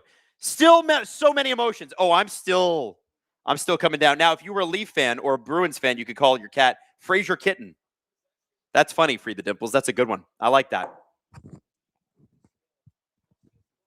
Hey, who wants to come up with a cat name that includes Mark Messier's name? You know, Canuck great, beloved Vancouverite Mark Messier. 9:25 to go in the second period. And Minnesota really needs a goal here. They've had a couple of opportunities, but there's just not been the beautiful, glorious rebound that I think they're probably looking for. You're not going to get the prettiest plays against Colorado, just like Colorado's not going to get the prettiest plays against Minnesota. These teams are really evenly matched. It's a damn good series. But I think Minnesota needs to win this game. Like if Minnesota goes back to Minnesota and doesn't have a win, it's going to be really hard to get back in the series. Sedin Magic 15. His name is Marcus Naslund, though. Mark Katz Naslund. A goddamn carrot says Kitten Bieksa. You know? Brandon says, what about Mark Messier? Mark Messier. It's harder. It's better when you read it. It's harder to say. Mark Hissier. Because the cat might hiss at you. Ryan Hartman to the box, by the way. Avs are up on the score sheet, and they're 1-for-1. And they had a beautiful power play goal earlier. It was Gabriel Landeskog finishing off an incredible pass by McCarr and McKinnon because, of course, Cat LaFontaine, I love. Kale McCarr. Cat McCarr. To Marty Catmus. No, Nathan McKinnon. To McCarr. To Kadri, back to McCarr at the blue line. McCarr had to stop that with his hand. McCarr to Kadri. Kadri down low to Gabriel Landeskog. To Kadri again. Over to Nathan McKinnon in a shot, and that is blocked by Faber. Nietzsche's with it. He almost has had it knocked out by Faber, but he's able to hold Cale Makar. Shot. Kadri. Down low. Oh. Nietzsche's. Back to Makar. Makar over. Shot. Saved by Gustafsson.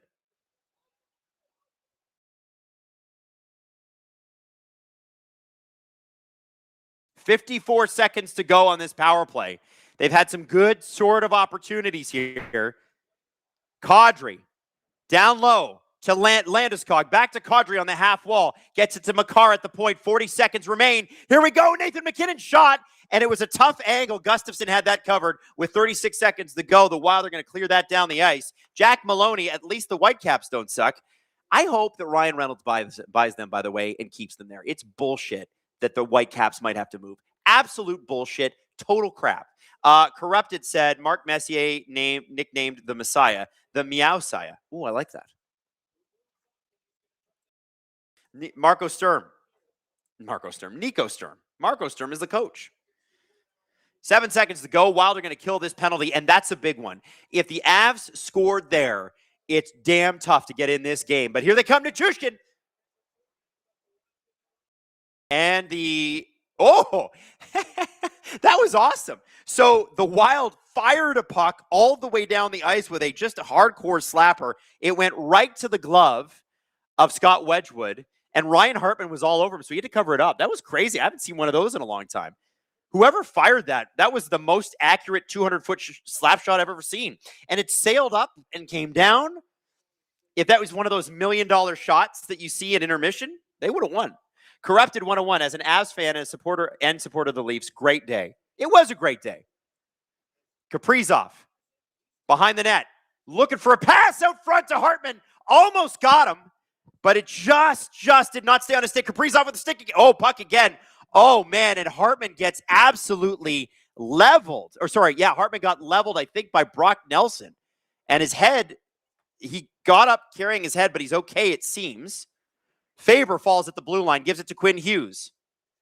Oh, that's not Quinn Hughes. That's Zuccarello skating, pretending to be Quinn Hughes. Middleton to Kaprizov. Kaprizov feathers one in. Shot by Hartman.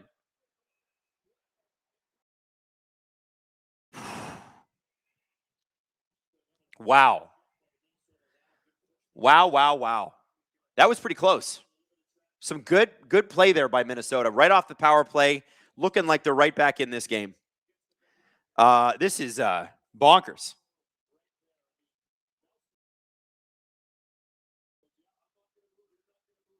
Giggling Cat says, it's a girl cat. Goldie Cat Nux. I don't mind that. ABC says, I don't know how, but Adam is ahead of my cable. Rest in peace. Well, we have great technology here at SDPN. Actually, we have very normal technology here at SDPN. Deb says, occasional healthy scratch him. I like that, Deb. Tarasenko, puck intercepted. Drury gave it right back to McCarron. Burns fires it around. Middleton's going to pinch, try to keep that puck in, and he manages to do it. Trennan tried to get the puck to Tarasenko, who had a goal in the previous game. A big goal, too. 6 minutes to go. McCarron. Now with the Colorado Avalanche in their zone, the Minnesota Wild are at the end of a shift, and they might get pinned here. Trennan with the puck. Gets it to Tarasenko. Tarasenko takes the hit, gets it to center, but it's a long change, as in they're on the opposite sides because it's the second period. So the Wild could not get out of their zone, and it looks like now officially they'll be able to, but that's an icing. So there's going to be no change. Nikolash 1440. Welcome to SDP VIP ad-free, as well as Grab Our Snur. I'm sorry, I don't think your name is meant to be pronounced out loud. But anyway, welcome to SDP VIP ad-free. If there's any newbies here tonight who don't know what that is, we got the Steve Dangle podcast. We do 3 episodes a week. If you're a VIP member of this channel, it means you're paying $4.99 a month and you get an extra episode every single week where we get to outside of hockey and talk about other shit, and the VIP episodes are fun. If you have VIP ad-free, it means that you are getting every Steve Dangle podcast episode completely ad-free for as long as you have your subscription. So if it's forever, then you will have ad-free episodes forever, and you get those episodes earlier than anybody else. If you notice tonight, if you're a VIP ad-free member, you got yourself that Steve Dangle podcast episode already. It's available for you. The ad one, I don't know, Maddie, is that one up too? Nice shot, by the way. Good save by Gustafsson. Bad flips and birdie putts. Just wants to help out and drop 5 SDPN memberships. If you got an SDPN membership, that means it's for 30 days, and you get to check out all the SDP VIP episodes and go, you know what? Maybe I will make this a subscription. Maybe we will consummate this thing. Oh, I like this. Choo Choo says Todd Pertuzzi. Pertuzzi. That's good. That's a good one. I think that's the best one. Todd Pertuzzi.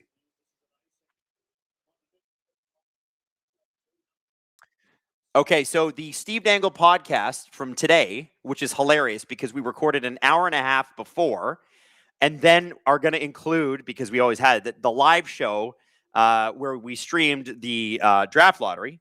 The Steve Dangle podcast is going up at 9:45. So if you are not a VIP ad-free member, then you will get it in the next 7 or 8 minutes. Justin Silverman says, I'm feeling better now about the Lightning game. I made a tier list of all my bad sports losses, including the NFL, Leafs fans, and others I highly recommend. You know, it's good to write it down. It's good to write it down and just get it out there. Anytime you're ruminating or feeling anxious, huge hit. Oh, it's a monster hit. Ross Colton delivered, just dropped the boom, I think, on, was it Middleton? Anyway, here comes Matt Boldy. He's all alone. Brent Burns shot.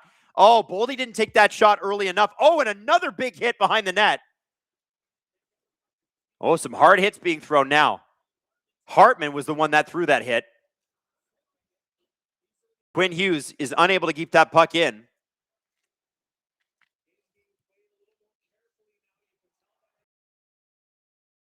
.348 to go. Shots are 17-16 in Minnesota's favor, but the score decidedly in Colorado's. It's 3-1. 2 of the goals in this game came within 6 seconds of each other, which is wild. Hartman tried to get the puck out to Zuccarello. Zuccarello able to steal it back from the Colorado Avalanche, and back in it goes. This is the end of a shift, but I think, you know what? Stay out. Why not go for it? Kulak trying to pin Kaprizov on the boards, does a good job. Middleton up against Landeskog. Kaprizov kicks it back out to the defenseman, to Zuccarello, who's not a defenseman, but was in the defenseman's spot. Petrie, great lead pass. Sturm to Kaprizov, who's just double shifting because he can. He's got Zuccarello and Sturm with him. It's an odd combination with Nico Sturm, but hey, what the hell? And that pass goes to Brock Nelson, and the Civil War vet kicks it out to the other side of the ice. Jansen Martwig, as a lifelong Canucks fan, this season was disappointing, and the draft lottery didn't help. Tell us a fun joke to cheer us up. Well, I don't know. I don't know a fun joke off the... hey, here's a good one. Where you put a bunch of barking dogs? In a parking lot. I'm terrible with jokes on demand. But I'll tell you this. You should not be sad. You're still getting a great player at third. I understand the disappointment, but don't let it sleep on it tonight and wake up and go, you know what? We got the 3rd overall pick, and that means we're likely to end up with Veerhoff or Caleb Malholtra, who are both monsters. Maybe even Stenberg. DM says, I think Pertuzzi might be the winner here. I don't know who came up with the Pertuzzi name, but I think we did it, Gripper Nation. I think we have named a cat, which is the first time we've done that in our history. Congratulations, everyone. While a playoff game was going on, we named a cat. And we need to see pictures of the cat, DM. You got to hit us up with the cat pics. We want to see it. info@sdpn.ca. That's our email. And I will feature that on our live stream, assuming whenever you get the cat in, it's great. Bad Flips and Birdie Putt says 1K watching, but only 335 likes. Come on, folks. Oh, here we go in front. Tarasenko almost found Middleton, puck in his skates. Good opportunity here. And look, the Avs. Looks like McKinnon was almost away on a breakaway, but they could not find him with the pass. McCarron. Puck gets deep. Yeah, listen, I hate asking for likes because it makes me sound so desperate. But the reason that we ask is that the more people that like a stream, the more people see the stream in the YouTube algorithm. So if you could like the stream, that'd be great. It's just one click. We want to bring more people in to Gripper Nation. You see what I'm saying? Alex says, I need a Tarasenko shot to win my parlay, please. I think Tarasenko will get a shot tonight. 41 seconds to go in the second period. Oh, yeah, Maddie. Yeah, I was going to get some. So yes, I do.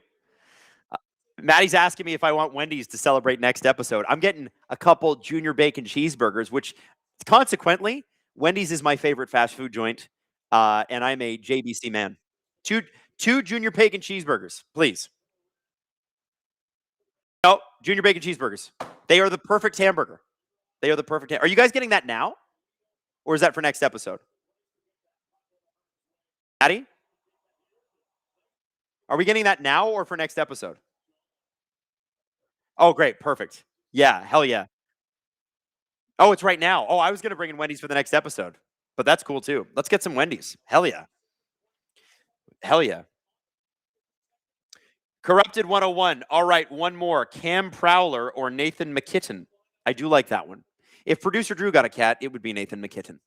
Giggling Cat, some of us don't like how this game is going. The cat saves the stream. Get 500 likes. We can do this. It's only 100 more. Guys, let's hit the like button. Denise Campbell says, that's how we roll, Adam. Meow.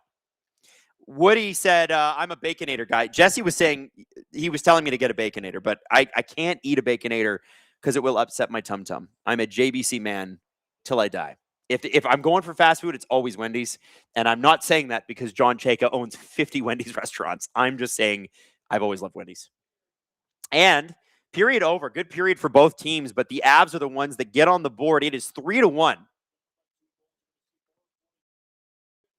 Is there anybody in the chat that doesn't have access to a Wendy's? Is there anybody who's watching us that's never had Wendy's? I got to know. I got to know. Anybody in the chat that's like, you know what? I've never had a Wendy's. So Rene has never had a Wendy's. What? Tristan says, I work at a Wendy's. I like Steve's misery, though. You know, CJ used to work at a Wendy's, too. Crypto, spicy chicken burger, but extra chicken, so it's double spicy. Yeah. Rene has never had a Wendy's. You know, there are... Rene, you're from Quebec, right? There are Wendy's in Quebec, and John Chayka owns them. You should go to one. Some people are saying, "Hey, I work for Dairy Queen." Another person is, "I work for A&W." Bad Flips and Birdie Putts love crushing a Dave single. You know, a Dave singles classic, right? Maddie's in my ear going, so good. That's my favorite. Anime Cowboy. I have not been back, but they changed my spicy chicken, and I'm terrified. Oh, is it different now? TS says, Adam, rumor has it that John Chayka is going to pitch square pucks to Bettman. That's funny. That's funny. Maddie's asking if they will put the Wendy's logo on the jersey. Listen, if Wendy's are smart, they're going to sponsor the Toronto Maple Leafs next year. Like, you got to think. You got to think they're going to do that. Pretzel Hunt says, I love the Wendy's baked potato. They don't have them anymore. They don't? Yo, I love the Wendy's. No, baked potatoes. They used to have baked potatoes at Wendy's. I love the Wendy's baked potato. You know what? Listen, I love making my own baked potatoes, but I will tell you that a Swiss chalet baked potato, always very good. Always very good. Francois Lebel is a big Baconator guy. Shaq Mackle says, in Canada, I am 100% a Wendy's guy, but in America, Culver's is king. I don't know what Culver's is. Chicken Marsala says, do they have Culver's in Canada? I don't know what Culver's is. Maybe I need to go to the States.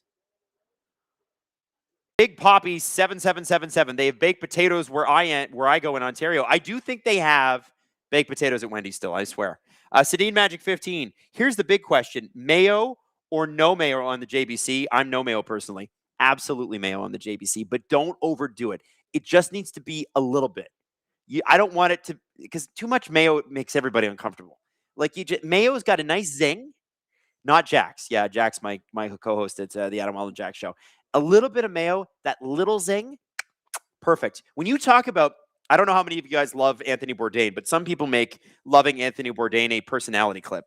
And Maddie's saying I'm one of them. Now, one of the best clips I ever saw, because I never really watched Anthony Bourdain or read any of his books, but he talked about a burger, and he's like, we're missing the point with burgers.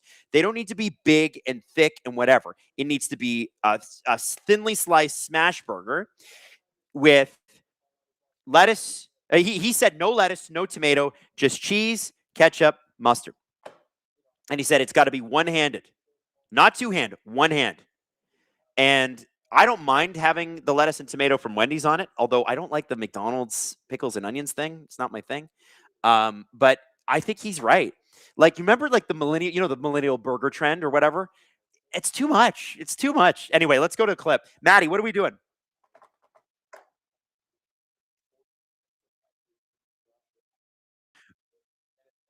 Are we doing that? All right. Are you sure? All right. We've got the Steve Simmons question at the John Jacob press conference. Oh boy. Doesn't totally fit the mood, but we're going to play the clip anyway. And you know what? In retrospect, it's kind of hilarious. It's kind of hilarious. Have a watch. I'll see you at the beginning of the third. This is the story that I think it's so interesting, the reaction to some of this, because this is really where it starts to kick off. And you can see Keith getting pinker and pinker. And it's frustration coming through. Josh Clipperton said, can you tell me what happened with the combine and the testing? So if you don't know the story, the Coyotes were fined draft picks, and John Chayka was suspended by the league. He was already gone from the organization. But then suspended. Yeah. Because I think there was the New Jersey thing, which we can talk about later. Because they were testing out draft picks illegally. Yeah. They were working them out. His suspension has nothing to do with this. The fine for the Coyotes comes because of the draft stuff, but he also did that. But his suspension is because he talked to the New Jersey Devils and he lied to ownership while under contract with Arizona. Right. There are actually two separate instances, and a lot of people get that confused. Yeah. Well, because they kind of came out at the same time, too. Yeah. Maybe that's me getting confused. And people think like, oh, they were suspended. He was suspended for the drafting thing. He was actually suspended for trying to get a job in New Jersey while with the Coyotes. Okay. Yeah. So Josh asks him about the first part. And here we go. Josh Clipperton with the Canadian Press. John, you talked about mistakes or from Arizona. I'm just wondering if you can explain from your point of view what happened with the combine testing and your exit and the suspension that followed. Yeah, I'd just say Arizona was a really complicated situation, and it was the biggest challenge I ever took on in my life. And it was honestly the hardest thing I ever did, and also in a lot of ways the most rewarding. I took it on at a very young age, met a lot of great people. We were really proud, that group, of keeping the Coyotes in Arizona during my tenure. That was through a lot of hard work from a lot of people that have been there for a long time, as well as league support. As I move forward, it really teaches me the value of stability. Again, to no one's fault, there was just a lot of work being done to try to find a new arena, find new ownership, et cetera. And as those things happen, there's a lot that gets missed. And so, the value of stability, the value of alignment, I think are two key tenets that I take from that. Okay, so we're going to leave it there. Now, I want to quickly remind everybody that he was under the Barroway ownership, not the most recent ownership. Morello, yeah. And so Barroway, I'll be just straight up. Everything I've heard about Barroway is not good. So I do imagine that he had a lot of managing up to do in his mid-20s, which Everything is I not heard easy. everything I heard about Morello was worse. Yeah, well, everything I heard about Morello was from Morello. Right, Whereas right. Barroway was whispers in the hallway. The only thing I took issue with, I was like, did you just say you helped keep the Coyotes in Arizona? I think they were trying to keep the Coyotes in Arizona. That was a mission of the organization, Okay. and he was heading that up, and I think that's a fair point. Maybe I misunderstood him, but I'm like, okay, you were not the reason the Coyotes stayed in Arizona for the years that you I were don't there. think that's what he's saying. Okay. I think he's nervous, and that was a turn of phrase, but he was a part of the team that was trying to keep them there. Hey. There's no question about that. Fair enough. So, okay, so he didn't answer it. He takes so the question. Steve and I are going back and forth about him and the Coyotes in Arizona, and what the question was what happened with the combine testing. Right. And so again, I'm going to point you to the very obvious thread of we're just simply not going to answer the question. Right. Now, you have to be the one listening to this, deciding whether or not this matters to you. But, one of the things that I think is important, guys, is the fact is the public trust in Keith Pelly is at the lowest it could possibly be. And the reason that people are skeptical about the John Chayka part of this is because there's been some skeptical things on his resume, and the guy we don't trust just hired him. Yeah. Right? That's the important triangle here. And if you would just come out and said, hey, you know what? We were trying to get a competitive advantage on other teams. Mm-hmm. I was trying, you know what? Like it's like Deflategate. I was trying to get a competitive advantage on other teams. I pushed it a little too hard and I got punished for it. And so did the Coyotes. I would have been good with that answer. But he didn't say that. And so I feel like, okay, so like, I feel like you're hiding something. Cheating is Part of sports. part of sports. And I'm gonna dispel some myths here. All the best teams do it. Of course they do. There was a saying with drug testing, like steroids drug testing in the UFC, where it's not a drug test, it's an IQ test. Yeah. Because there's ways to get around it. And if you get caught, it's because you were stupid. The NHL drug testing system is the same way, by the way. Yeah. Oh. You can only be tested a certain amount of times a year. So if you were to get all your testing done, And don't they have to give you a heads up? I don't know about that. Oh, okay. I Why thought is this guy in a slump? But like, Yeah, the NHL testing system's a joke too. It's an not- IQ test. It's not a drug test, it's an IQ test. So, because what I'm seeing from some people is, well, he's looking for loopholes in the system and he's looking for competitive advantage. All those things are good. There's 31 other GMs trying to do that. Some of them probably breaking the rules. This one got caught. Yeah. He failed the IQ test. He's in his 20s. But I do wish that he just said, hey, listen, we were trying to do everything we could to win and we messed up. See, that's a great answer. What year was the combine testing? I think it was 2019. 29. So you might have been 30. Okay. I don't know. But even People act like he was 26 his whole tenure, which is not how time works. yeah, I know. But like we're splitting hairs at this point. Aged. Like he's No, people are infantilizing this grown man, which is true. which guys, get a grip. That's funny. He's a grown adult who accepted a job and did shitty at it. And you're acting like we're picking on some Teenager. 12-year-old wunderkind who the young Sheldon, pulled out of school and gave a GM job. And play a piano at 4. Yeah. What are you doing? Yeah. This is a grown man. Stop. We had to make some tough choices on our 100% Clutch Canadians presented by Moosehead Lager on Friday. All right. I was a little... There's some gusto there. Yeah, you know what? Sometimes you got to get the right emphasis on the right syllable. And I felt like Lager was like, "Arr." Now, Steve Dangle, Steve Simmons, has a bit of a reputation. And I'll be honest with you. We had him on the show 15 years ago whenever we started and One of our debated first him. guests. Nice man in person. I have had, and I know Steve and Jesse have had, some real issues with some of the shit that he has said. And I don't think that's speaking out of turn. This is a very opinionated person. And I think in a lot of ways, some of his opinions are daft and stupid. But when I listen to this question, people's umbrage with this question is not the question. It's A, the guy who asked it, Yes. and B, how it was asked. And if you're looking for politeness from your media, then you're looking in the wrong spots. My issue is not the person who asked this question. It's not the way the question's asked. It's the answer or lack thereof. Have a listen. Steve Simmons. Steve Simmons, Toronto Sun, for Keith. You talk about the due diligence that you did on John prior to hiring him and now hiring him. In the past, say 3 to 4 days, I have been in contact with about 20 people who work in the National Hockey League, many of whom are prominent names that we would all know. And of the 20 people I spoke to, one was supportive of John's hiring and the other 19 thought it was a sham, to be perfectly honest. Words were used like con artist, liar, salesman. How did you come to a different conclusion than I was able to come to in a very short time? I must have talked to different people. That's it? Because I'm telling you, the hockey world today is astounded by this announcement. Okay. And your response to that? Is we've conducted due diligence, and it was deep due diligence. It was a thorough process, and I'm quite happy with where we've landed. Okay, let's leave it there for a second. So It's a rude question.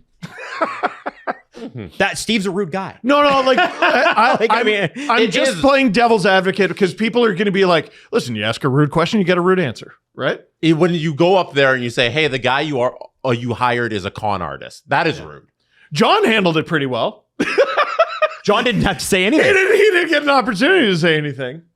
Also, being a salesman is fine. There's nothing wrong with sales. I think he meant to say snake oil salesman. Yeah. Just went, he's a salesman. Everybody in sales is like, me?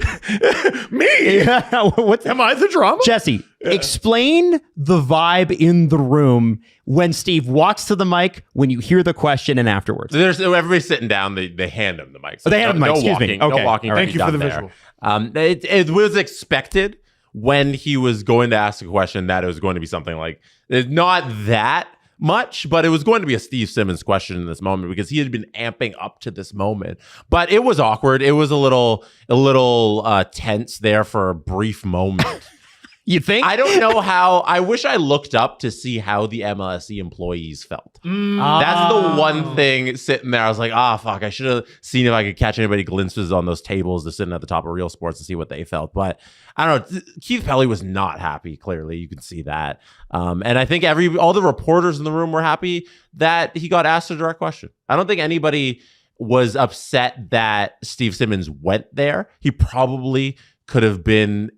He doesn't have to be nice, actually. I was going to say he doesn't have to ask the question in a rude way. If he wants to ask in a rude way, he can. And I'm happy that he got that out there. He can get back a rude answer. Like you said, I think that's fair. Yeah. Pelly can answer that however he wants, but Steve Simmons did what he did. This I've been told is how he reacts in private as well. Like you apply for a job, you have your references. I don't know. You give the names that you know are going to give you a good answer. And Keith spoke to some people who didn't enjoy their time working with John. And when they voiced those opinions, he wouldn't listen. Can I say something? This reminds me a lot of the introductory press conference of Mike Babcock to the Columbus Blue Jackets. Because all they did in that press conference, and we broke that down on this show, that's a great episode. That was a long time ago. Is they talked about all the people that they talked to. And in a lot of his friends. I remember now. And all they did was like, well, we talked to Ken Hitchcock and all of Mike's friends. Right. And it's like, well, yeah, if you talk to his friends, you're going to get the answer you're looking for.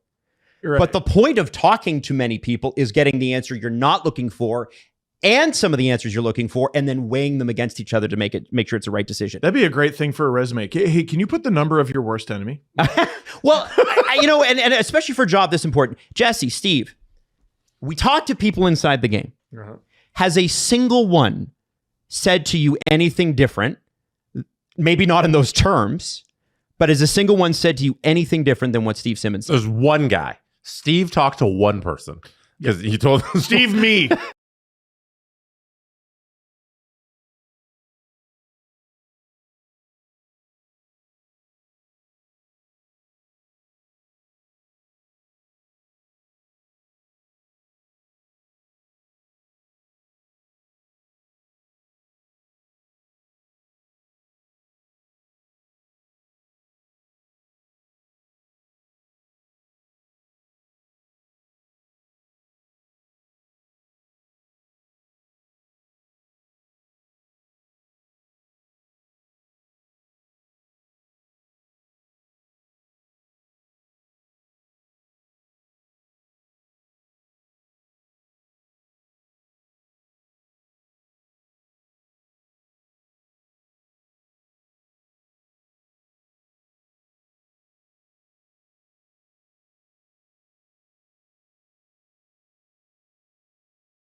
Oh, I am emotionally exhausted. I got to tell you. I got to. It's just been crazy. It's been a crazy night. You know, it's I don't know. I don't know what to tell you. It's like what do you even say about a night like what we've just had? It's crazy.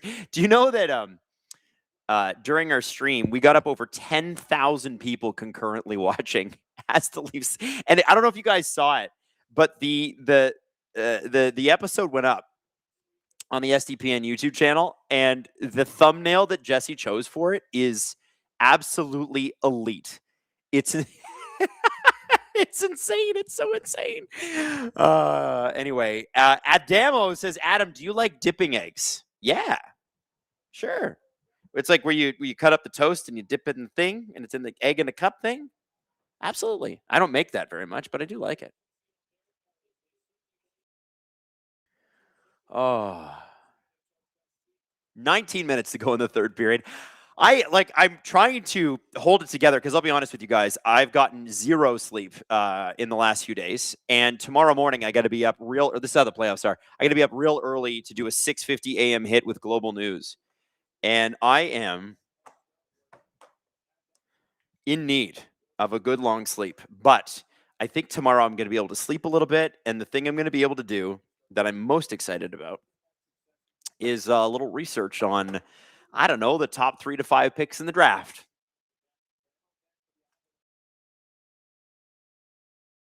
Oh, now Minnesota's got to score early here.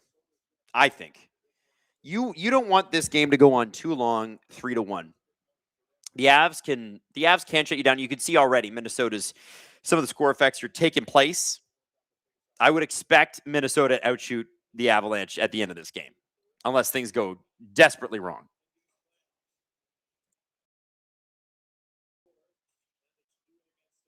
J Max says, this just in, Shaka traded the first pick for Derek Stepan.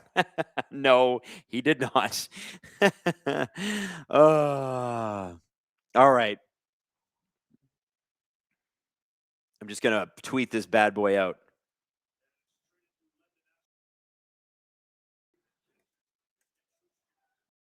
Back for the third period. Come hang out. Yeah, I'm pooped. I don't even think I got this exhausted during the Olympics. It's time to get a good sleep. Francois LaBelle says, I don't think Steve Simmons would have gotten an answer, but the way he asked guaranteed he wouldn't. That's true. Big save by Wedgwood on Tarasenko. Whoever was looking for the Tarasenko shot to complete their parlay, you just got it. Congratulations. Peter said, you guys should frame the picture of the reaction shot when number 12 hit. My jaw dropped too. I couldn't believe it. Yeah, it's a great picture, isn't it? It's amazing. Maddie, I'm going to forward these to you because Jesse just forwarded them to me. Are you able to put anything up on the screen tonight? No, just a picture. Okay. All right. Hang on. Okay. So I'm going to send you 2 of them. Email it? Okay. Hang on. I'll send them both. They're just bonkers, these 2 pictures. All right, Maddie at SDP. Okay, here we go. Boom, boom, sent. Maddie's gonna put them up on screen. I gotta send that to my family. Yeah, just a bonkers night. Absolutely bonkers. Zamboni driver says you are missing all of Toronto losing their minds at every bar in the city. I know. Apparently, Young Dundas Square was nuts earlier tonight. You know what? It was hell. It sucked. This year sucked. And you know what? I'll be honest with you. The previous few years sucked too.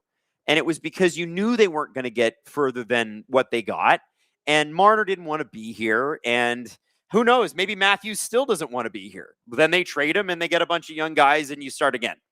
Right. But for now, it's nice to have a moment where you're like, okay, all right, world isn't ending. Let's see what Shaka can do.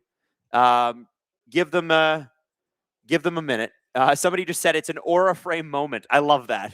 Absolutely. Remember, kids, Mother's Day is this weekend. Now, I think it's a good time. Oh, McCarron with a shot. A good time for McCarron to get a shot. Wedgwood with a good save. Man, he's been great. He's been great tonight. He got it under control. Allowed 6 goals last game, just the one. And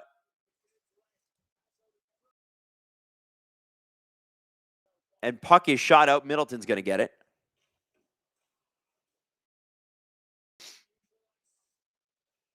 Viper says, us fans have some hope now, which is nice for a change. True. True. It's going to be, you know what, between the playoffs and the Leafs having the first overall pick, it's going to be the spring of content. That's for sure.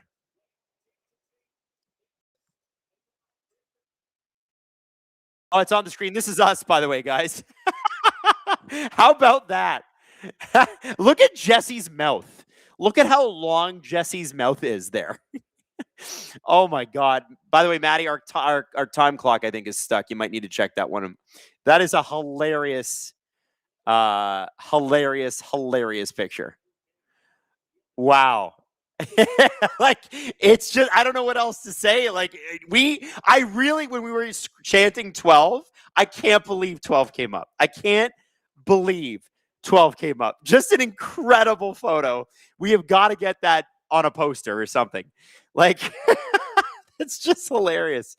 Oh, man. What a crazy night. What a crazy night. Francois Lebel, but doesn't keeping Berube put a kink in all this? I just have a hard time believing they're going to keep him. I don't think Austin Matthews is going to play another season for Craig Berube. That's what I think. How could he want to? Oh, Kaprizov with the shot. Down low. Adam could paint the ceiling from there. That's true. You know, our studio I don't know if our studio looks big or small to you. It's not big. It's about the size of a small living room, which is what it is. This building, this area, even the area that I'm in right now, it's like a front sort of like landing area. It's not, this is an apartment. Like, we literally do this out of a 2-bedroom apartment. So that is not a big one. Oh, Quinn Hughes gets taken down. I think Nelson is going to go to the box, and he's arguing, and he's so angry. He's mad. And he's like, come on, man. I've got to lead the Union Army to take on Robert E. Lee. Jared Bednar does not like that either. You can see Jared Bednar. He's got that Canadian thing going on, you know? Well, we're going to do that. We're going to beat the Minnesota Wild. You can beat the Minnesota Wild. Somebody said, can we get a bathroom stream? Only if we start an OnlyFans. But yes, we do have 2 bathrooms up here, and they have showers in them. Zamboni driver said the 12 balls belongs on the wall behind your pod forever. SLS 98. Just need Berube to be fired, and I'll go to Boston Pizza and Wendy's every day. Denise Campbell says, I was chanting with you guys. That's amazing. Ember to Remember says, which bathroom is the cry breath bathroom in case I ever get to visit? I will tell you that every bathroom is the cry bathroom. I don't know how that was a penalty, by the way, but, I think the Minnesota Wild will take it. Boldy, back to Quinn Hughes. Quinn Hughes, who controls the play on these power plays. Boldy to Quinn Hughes again. To Boldy. Fake shot. Basically tried to make it a slap pass to Kaprizov. It missed the mark. Kaprizov collects back to Boldy, who's going to leave it for Quinn Hughes because that's the smart thing to do. 90 seconds remaining on this power play. Boldy. Zuccarello falls, and a good glove save. That's been a real sharp glove.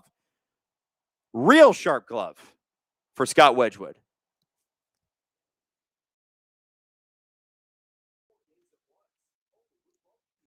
Brock Besser says, I'm too depressed to watch hockey. Now, Brock Besser, not the real Brock Besser, is a long-term viewer, listener, hanger-outer, and I do feel for you. I hope you know that. I'm just adjusting my camera here. It's been it's a hard day for Canucks fans. I do feel bad. Ian Ball says, I renovate showers. It's my specialty. I think the only thing we need in our showers, because there were renovations done here before we moved our stuff in, is I gotta get some caulking. Oh, here we go. Oh, shot! And the Wild are barely keeping this puck in, but they're managing along the boards, and that Avs fans are calling for a penalty. And I think, do we have Kaprizov? Looks like he got hit in the nuts. Is that true?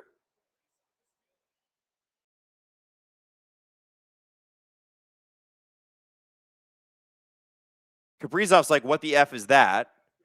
Orton says, love, love, love you guys. So happy to watch you all experience this. Well, thank you for coming in for it. You guys know, like, we're nothing without you guys. You know that. And so I just hope you know how much we appreciate you. Oh, Burns really... Did Burns kick Kaprizov? Did he kick Kaprizov? Or did he... No, he was trying to kick the puck, but he kicked Kaprizov. And that's not a penalty? Hartman just got kicked out of the faceoff draw. Yo, that's crazy. Did Burns just kick him in the nuts? Ooh, and the why are the Colorado fans booing? Why are they booing? What are they booing about? No, what? This is crazy. What's happening here right now? I think Kaprizov just got kicked in the nuts by Brent Burns. Hartman to Zuccarello. Hartman across. Kaprizov. He either didn't get that puck on his stick. Oh, here we go. We're going to have a fight. We knew it was coming. Hartman is in there. You know, so Hartman's, oh man, and Boldy gets smashed in the mouth. Hartman, you know, is crazy. Hartman's crazy. So I'm assuming, are there any arms up? Are there any penalties being called? Amber says, watching the pod, knowing what happens at the end was fun. You were doing your best to be hopeful, but it was obvious you weren't thinking that it could actually happen. Loved seeing the joyful surprise. Thank you, Amber. Amberly, excuse me. Or Amberlyn. Amberlyn. Excuse me, Amberlyn. Thank you very much. We appreciate that. Man, Kaprizov almost scores there. After getting kicked in the nuts, and it looks like he got sticked in the nuts there. And then Boldy was sort of standing. Oh, and he gets punched right in the face. What a punch. And no penalty on that either. And the Denver fans are like, boo. This is a wild game. My only question is, what are producer Drew and producer Hayden saying to each other? Remember, producer Drew, Avs fan. Producer Hayden, Wild fan. Do you think they're talking right now? I don't think they're talking. Sloopins, it's not a dick kick if it's a follow-through, though. Is that written down in the rules? Can we go to Gary Bettman for that? Are we sure if, are penis kicks written into the rules? Wild win the faceoff draw. Wedgwood with a big save on a big shot. McCarron collects. To the point. Faber with it. Down low. Tarasenko to Faber. Faber back to Tarasenko. Penalty is expiring, so the Avs are getting very aggressive. They make the interception, and here we go. We got a 2-on-1, I think. Here we go, Drury with a shot and a good save by Gustafsson. Cosmic Ratronaut says Burns was grandfathered in so he can kick whoever he wants in the balls. That's true. He's been in the NHL forever, so he can kick anyone in the balls. He was in before it was illegal. Sports Talk Judd said he punched a ref. This series is nuts. You get it? Ha-ha! It's nuts because that's where he kicked him. Man, I can't wait for that clip to go viral. Did you see that Brent Burns kicked? Jesse's over here. Jesse, come over and say hello to the people. Brent Burns kicked Kaprizov in the nuts. He was trying to kick the puck, and he kicked through and kicked him right in the nuts. It just happened. This is going viral for sure. That's incredible. Man, that's nuts. Literally. Somebody said, actually, it's wild. Ha ha! Ha! We got jokes tonight, chat. 13 minutes to go in the third. Somebody, Jesse, also said, Sloopin said, it's technically not a dick kick if it's a follow through, which technically it was. So those are in the rules. Sports Talk Chud says this series is nuts and wild. Oh, here we go. Wait till I show you what presents Jesse brought. Nathan McKinnon. Oh, with a nice spinorama. But Quinn Hughes stayed with him. Quinn Hughes has been stapled to Nathan McKinnon and the Minnesota Wild, despite the fact that they were punched in the face and kicked in the nuts, are now going to they're going to be killing a penalty. Bryception says, Adam, I just got back from a lunch break. What the hell did I miss? You missed a kick in the nuts, a punch in the face, and both of them were done to Minnesota. And now Zuccarello is going to get an interference call, I think. Wow. Yeah, listen, let's say the Minnesota Wild were the Toronto Maple Leafs. I'd be losing my fucking mind right now. But, sometimes, Jesse, come in and say hello. Just come say hello. No, yeah. Oh, yeah. So look what Jesse brought. Come on over. Come on. Shakenators, baby. Woo! Shaking it. Jesse, say hi to the people. Hello. What do you want to say? How do you feel about tonight? Tonight we are celebrating, and there's no better way to celebrate than with a Shakenator. All right. Thanks, Jesse. We love you, buddy. Oh, everybody loves seeing you. Shakenators for all. Ember to remember says, here we go. I'm taking a picture, everybody. Yay! Okay, can I just be honest? What a weird night. I'm usually in here too this late by myself. But Jesse and Maddie are here, and I got to be honest. They're downstairs on our other level. They're in the editing bays, and I got to say, I like having them here. It's nice to have people in the building. I know we all love remote work, but it is nice to have everybody together because it's a damn good team we've got going on. You know?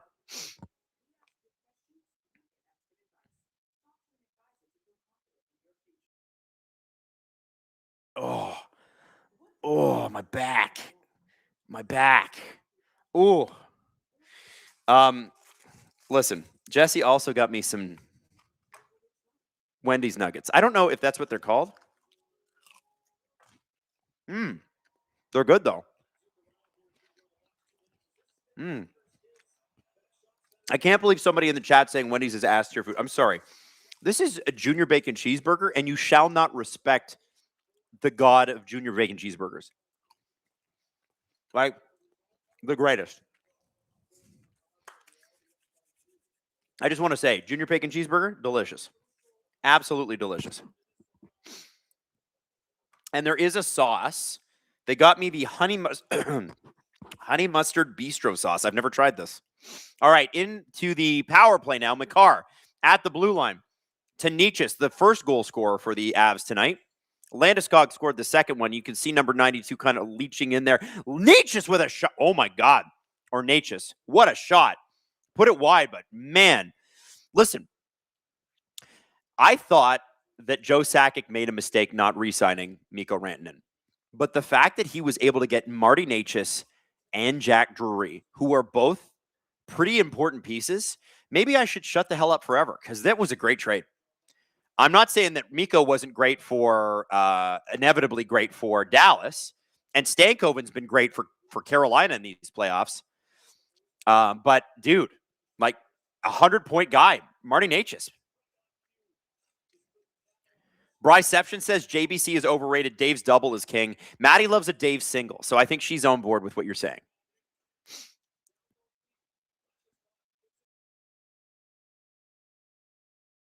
.102 left in the power play, and he fires it all the way down.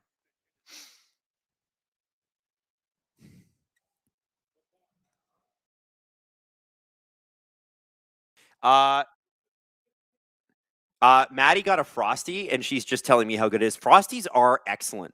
They're always, the thing about Frosties is they're always good. Doesn't matter where you go, the Frosty is the same, and it's delicious. And most soft serve ice cream is kind of disappointing. I love soft serve, but a lot of people serve that cheap shit. You got to get good soft serve. And Wendy's has got it on lock. I'm just saying. Fighting Amish says Mikko was great on Colorado, not as effective everywhere else, though. So he was amazing for Dallas in the playoffs last year, but I have a sense, I feel like he must have been injured this series. Like he was not as good this year for Dallas. Not as good.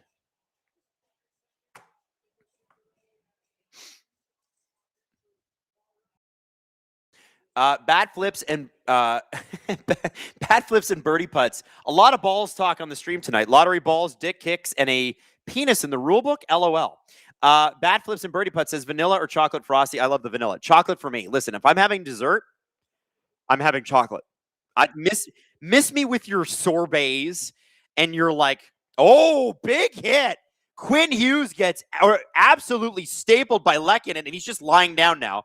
I think the puck's under him. The ref might need to call this. Lehkonen absolutely ran over Quinn Hughes, and Quinn Hughes can't get up. He's just trying to not get kneed in the head. Now he's trying to get up because he's like, I better get the hell out of here before someone snaps me in half. The Felinos and Nico Sturm are in there.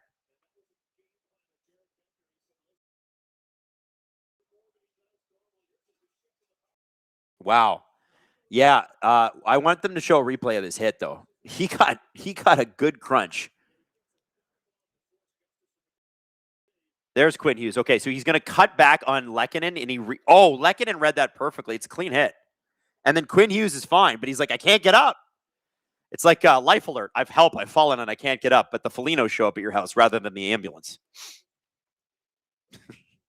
That actually would be just as helpful as the ambulance, I think.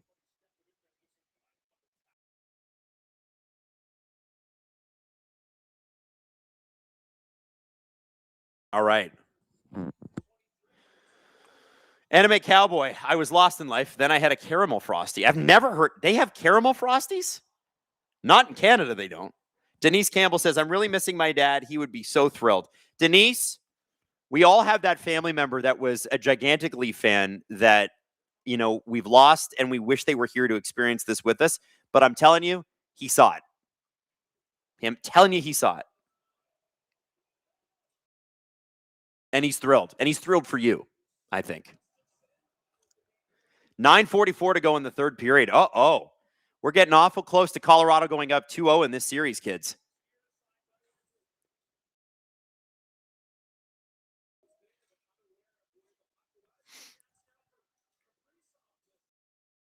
Kaprizov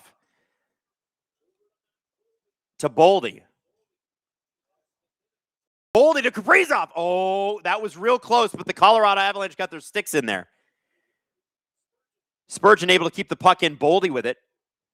Now it's go time for the Canucks. it's goal time for the Wild. Boldy to Mojo. Johansson trying to muscle his way in. Trennan to Quinn Hughes. Quinn Hughes getting booed by the Colorado faithful, and he gets run over by Nate McKinnon. Woo! What a hit, and the Denver faithful love that.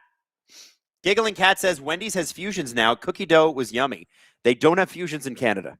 We have to call Mr. Chaka and get on him. Emo Jalapeno, you got to try the sweet heat honey garlic chicken strips. Ooh, I will try that. Here comes Nazem Kadri. Puck played, he tried to get it to Ross Colton. Ross Colton gets stapled, or that's O'Connor, stapled to the boards. Oh, man, Kadri got absolutely crushed, and there's going to be a penalty here.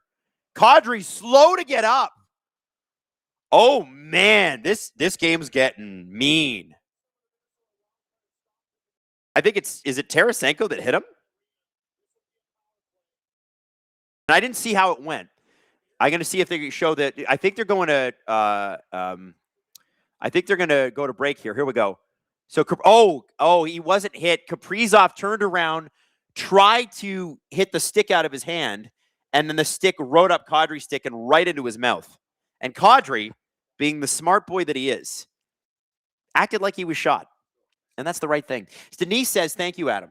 Denise, thank you. It's a great day. It's a great day, Denise. Bad flips and birdie putts. Low-key, sitting here mad jealous that I am not also crushing Dave Singles like y'all. Well, I got a junior bacon cheeseburger because that's my burger of choice. But Maddie has a chocolate frosty, a Dave Single. Maddie, what else did you get? Tell the people. Oh, you didn't get the burger?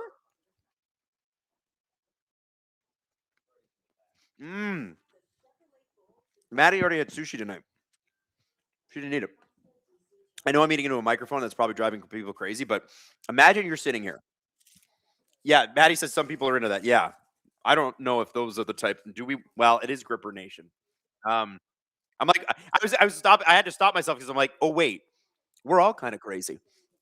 I got 2 junior bacon cheeseburgers, which I'm going to muck. All right, I've eaten 1 meal today, so I'm gonna crush this. Okay, and then they got these.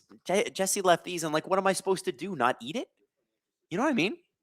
Oh, I'm hungry. It's the way it goes. The way it goes.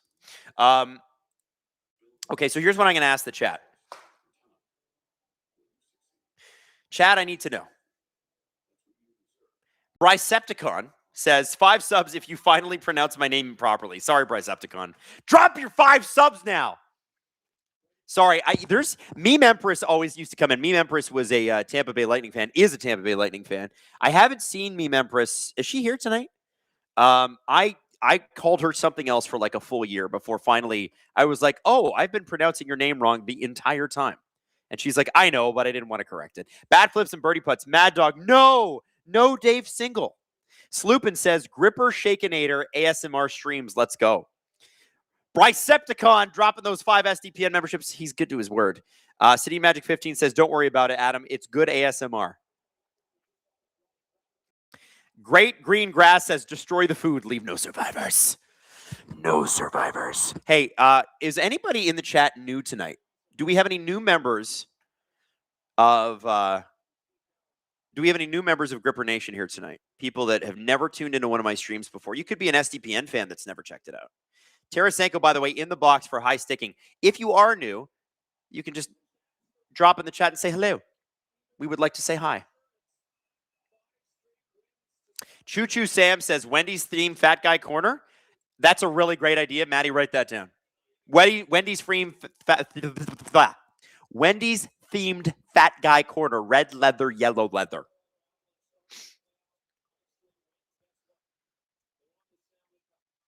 Okay. In come the Colorado Avalanche. 140 left on this power play. Can they put the Wild away here? If you're up 4-1, pretty hard to come back. Nietzsche's. Download to McKinnon. Remember, it was Nietzsche's, McKinnon, Landeskog on their first power play of the game. Tic-tac-toe in the back of the net. Nietzsche's to McKinnon. Out front to Landeskog. They did the play again. But this time, Gustafsson was smart, and Landeskog was further away from the net. And the puck just skirts by Kadri and down the ice. Wedgwood. Oh, I have something in my eye. Nietzsche's. Carrying the puck up, using that skating. His skating is unbelievable. Look at that pass to McKinnon. Oh, to Kadri. Oh, it's sexual. That was hot. Look at that. Nietzsche's intercepting there. Makar. Kadri. Holding. Looking. Trying to find a shooting or a passing lane. Gets it to Makar, who's always open. Kadri. Down low. It's Landeskog to Kadri. McKinnon lines up and scores! Nathan McKinnon called his shot. Kadri was waiting. McKinnon had his stick up in the air, and that puck is in the back of the net. 4-1, Colorado. Philip Gustafsson was not the right call. McKinnon with a monster blast. Look at this. Wow. There was no chance that Gustafsson really had on that, but I'll be honest with you, I still think they should have put Wallstead back in. I think they will for game 3. Woo. Wow. What a goal. That's now a bunch of people are going, hey, 4-1, most dangerous lead in hockey. True that. McKinnon's 4th goal of the playoffs. I think that's their 2nd power play goal tonight. That Avs power play is like locked in. It's like Kadri left for a couple years, comes back, knows exactly what to do. And that's the thing. These great teams, man, they just know what to do. Ember to Remember says, my SDPN Spark bracket is still alive. Thanks, Avs. 6:27 to go in the third. Now it's desperation time for the Wild. You cannot, if you're the Wild, you cannot let this game go. Giggling Cat dropping a 99-cent poo on our timeline. Quinn Hughes to Hartman. flutters that puck in. Hughes able to pick that up again, gets it across to Jeff Petrie. Petrie down low to nobody in particular. Zuccarello is able to intercept it before it hits the blue line. Then he gets it down low. Petrie's going to have to pinch here. Throws the hit. And it's Quinn versus Jack Hughes. Or sorry, Hunt versus Jack Hughes. Jack Hughes. What am I saying? Jack Hughes? Jack Drury. Good Lord. Yurov trying to muscle his way in. He had Kulak all over him. Marcus Johansson cross the ice. Finds Hunt. Oh, what a goal! And that puck is in. I think it was Yurov to Johansson. That was a monster. Hey, listen, we got a game here. We got a game here. We got a game here. 5:27. We're back to only 2 goals. We thought maybe the Avs would put them away. The Wild would not let that happen, at least not yet. And this is a really good, just gritty shift. You got Boldy down low, and Yurov just kind of out-muscles Kulak, gets the puck to Johansson, and it's in. I want to see, did Boldy, so Boldy actually kicks this a little bit, and it gets to Johansson. That's how that puck got over to Johansson's stick. Look at that. I think he kicks it, right? Giggling Cat dropping 5 SDPN memberships. Let's go. Let's go. 4-1, the most dangerous lead in playoff hockey. There's no question. Leafs found out. There's lots of time. The Minnesota Wild, by the way, have been pretty damn good in this game. Have not maybe converted on the chances, but as you can see from the shot counter, they have been very good. By the way, if anybody drops you an SDPN memberships, make sure you say thank you. So Giggling Cat, thank you. Giggling Cat is a real one. Let's just put it that way. 5:09 left in the third. And Bat Flips and Birdie Putts, another real one, dropping 5 SDPN memberships. Let's go. Let's get some new people. Anybody with a green name, you're now VIPs, baby. You get the VIP episodes. You get the VIP treatment. And if you want to be super VIPs, upgrade to VIP ad-free, which means you don't have to hear ads anymore, which is nice, right? You just get the content, the meat and potatoes. 4:40. The Avs fans are a little bit quiet right now. Maybe a little nervous. Kaprizov. Oh, Kaprizov is going to go to the box. Oh, no. Brycepticon just dropped 5 SDPN memberships, and this is bad. Kaprizov got his stick up high. I think it was on Burns. This is bad. He shouldn't have taken this penalty. I think his temper got the best of him. They're not showing the replay, but when they come back, Kaprizov really gets that stick up high. This is a crazy game. These guys hate each other, eh? That's some hate. That's rough. Northeast Railroad says, Adam and SDPN, hello. Matthews plus Gavin McKenna combo, yes, please. Rene Duguay says, Burns is a beauty. Gordon McDowell says, using that stick is bad. Next time, do a flying spin kick with a skate to avoid the penalty. T.S. Selden, Adam, should Megan Shaka quit TSN as they have sports betting partners? Seems like a conflict of interest. I don't know how that works, but I will tell you this. I've had a couple of dealings with Megan Shaka directly. And I will tell you that class act. Nothing but good things to say about Megan Shaka. I've never talked to John. Megan has always been a really nice, supportive person. And Stathletes is a very impressive company. She actually ran us through it once, and I was like blown away by the data they have. So I got nothing but good things to say about Megan. Nothing. So yeah, whether she's, I don't know. Like, I don't think that that's a conflict. She's not, I don't know. Listen, I don't even know. That's their problem to figure out. But I will tell you this, Megan Shaka, good person.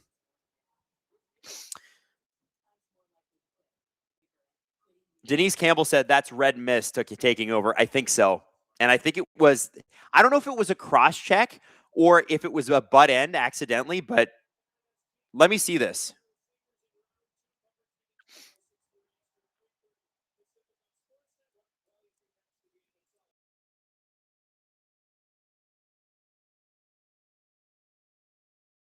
So Kaprizov just gets it up high. Oh, he just kind of punched Cale Makar in the face. Okay, so at least it wasn't the stick, but it was a punch, and it is a penalty.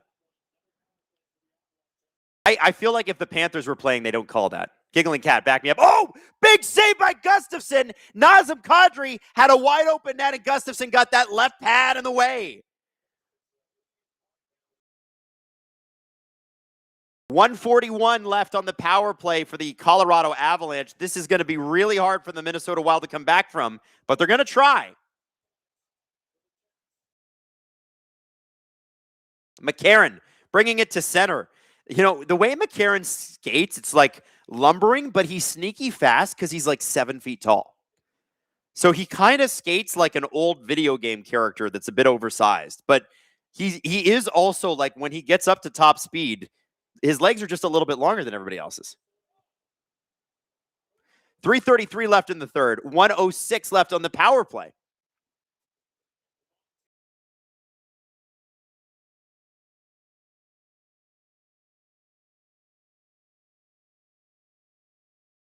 Here they go. 50 seconds to go.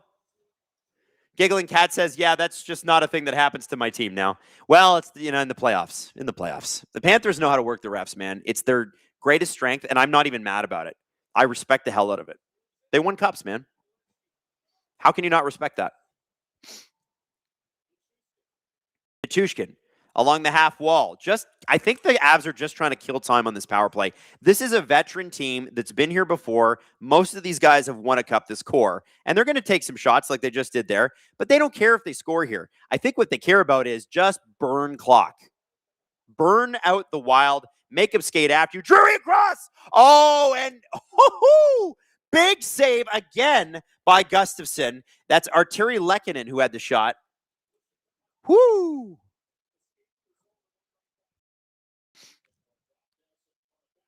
One second to go on this power play. We're going to spring it. We're going to spring it.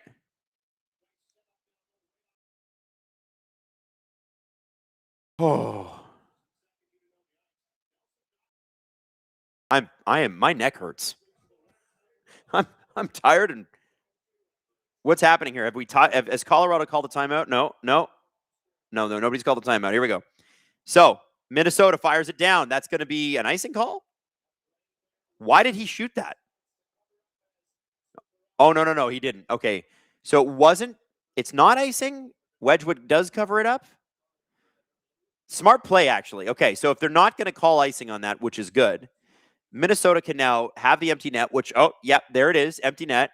And then you get the offensive zone faceoff.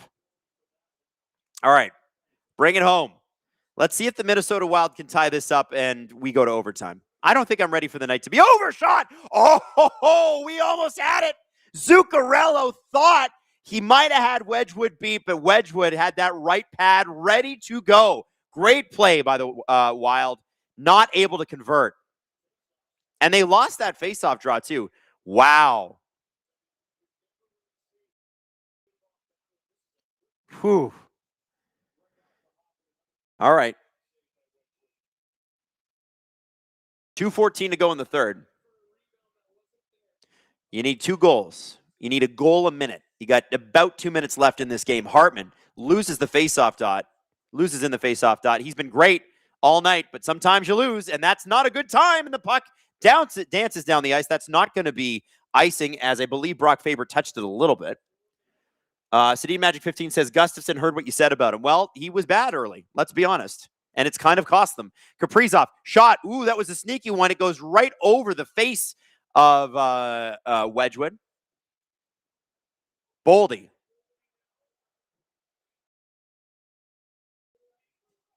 Boldy along the wall. Boldy looking for somebody who can shoot. Quinn Hughes is going to put one on, and it hits the post. Oh, that wasn't Quinn Hughes. I think that was not Quinn Hughes. That might have been Faber. Yeah, that was Faber. Sorry. Faber hits the post. There we go. Boldy. Oh, McKinnon. Oh, that was not a good play. Oh, no. That's bad.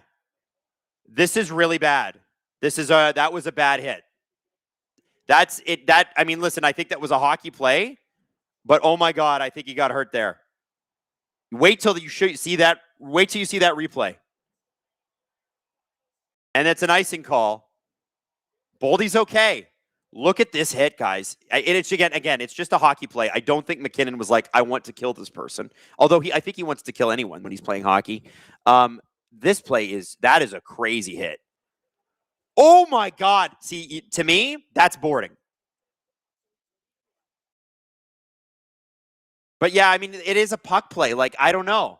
Oh boy. Oh man, yikes. But he got back up. Wow. That is a hard hit. Man, McKinnon is not to be messed with. Ever. There's a reason why he's my favorite player. He's literally my favorite player in the league. I love this guy so much. I think that's a clean hit now that I look at it. It was a puck play. I mean, this is hockey. That's the way it goes. Timeout, Minnesota. 55.8 seconds to go. I know that's not going to make my Minnesota fans very happy, but so here's what I don't know about the boarding thing. I know it was on the numbers, and I know he's about a foot out from the boards, but they're making a puck play, and McKinnon isn't coming in out of nowhere. He's side to side with Boldy and does hit him, but he's already there with him. If he come racing in, I feel like they call that. But I think that's hockey. I don't know. That's just my thought. I don't know. Listen, I earlier, Brent Burns kicked Kaprizov in the nuts and should have got a call for that. So if Wild fans are pissed off, I get it. Oh, Boldy had a great opportunity, but the puck bounced over his stick, got a second shot. It bounced away. Quinn Hughes at the point, shot, tipped. And the puck is going to go out. The Avs chase, but Quinn Hughes is able to get back. And and Val's after it, Val Nichushkin. Quinn Hughes getting booed by the Denver faithful. 30 seconds to go. The Colorado Avalanche could be sweeping the home side of this series. Will Minnesota go home? Down 2-0. They're trying for a goal. 15 seconds. Zuccarello down low. Kaprizov trying to get it out front. Hartman, Boldy pushing guys. I think there's just going to be a fight at the end of this game. This game's over, by the way. And that puck is in. It's a 5-2 game, and I think we're going to see some fights now. I think that's what's going to happen. Bat flips and birdie pups. That hit was powered by chickpeas. Giggling Cat said if that was Bennett, it'd be tarred and feathered. True. Northeast Railroad. I really believe if you just put the right pieces around Austin, you can win. Austin's one of the reasons they got into hockey. Mitch Marner never really worked in the playoffs. Hey, listen. Hopefully Austin wants to stick around. We'll see. Sedin Magic 15. Gustafson. Oh, yeah, I already got you. Talenseer. Scrambled Boldy eggs a la McKinnon. Emo Jalapeno. That's not boarding. It's bolding. Funny. You guys have jokes tonight. And that's it. Game is over. And no rough stuff after the call. I'm surprised.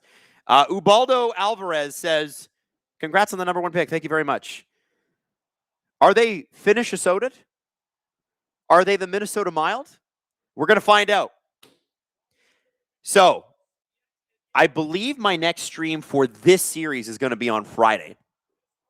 But, if I'm not mistaken, no, the next stream for this series is Saturday. Bizarre. So, they're going to take a few days off. They're going to come back. They're going to play in Minnesota. So, I will see you guys, if you're only tuning in for this series on the Western side, I'll see you guys Saturday. But if you'll join me tomorrow night, we've got a Ducks Vegas stream both tomorrow and Friday night. So, I will see you there. Now, I love you all, and I want to say thank you for tuning in. Bad Flips and Birdie Putt says, now who's got jokes? It's true. I'm just going to say this. I am wiped. Maddie is wiped. So, we're going to wrap this up now, but I will see you back here tomorrow night. Ducks Vegas, and then I will see you back here Friday night. Ducks Vegas, and then Saturday it's Avs Wild, and then Sunday it's Ducks Vegas again. Let's go. So be there or be square. Love you all. Have an amazing night. Go Leafs, go. We got the first overall pick. Get your Shakenators now. I'm sure their stocks are going up. Okay, have a great night. Watch the Steve Dangle podcast. It's probably hilarious in retrospect.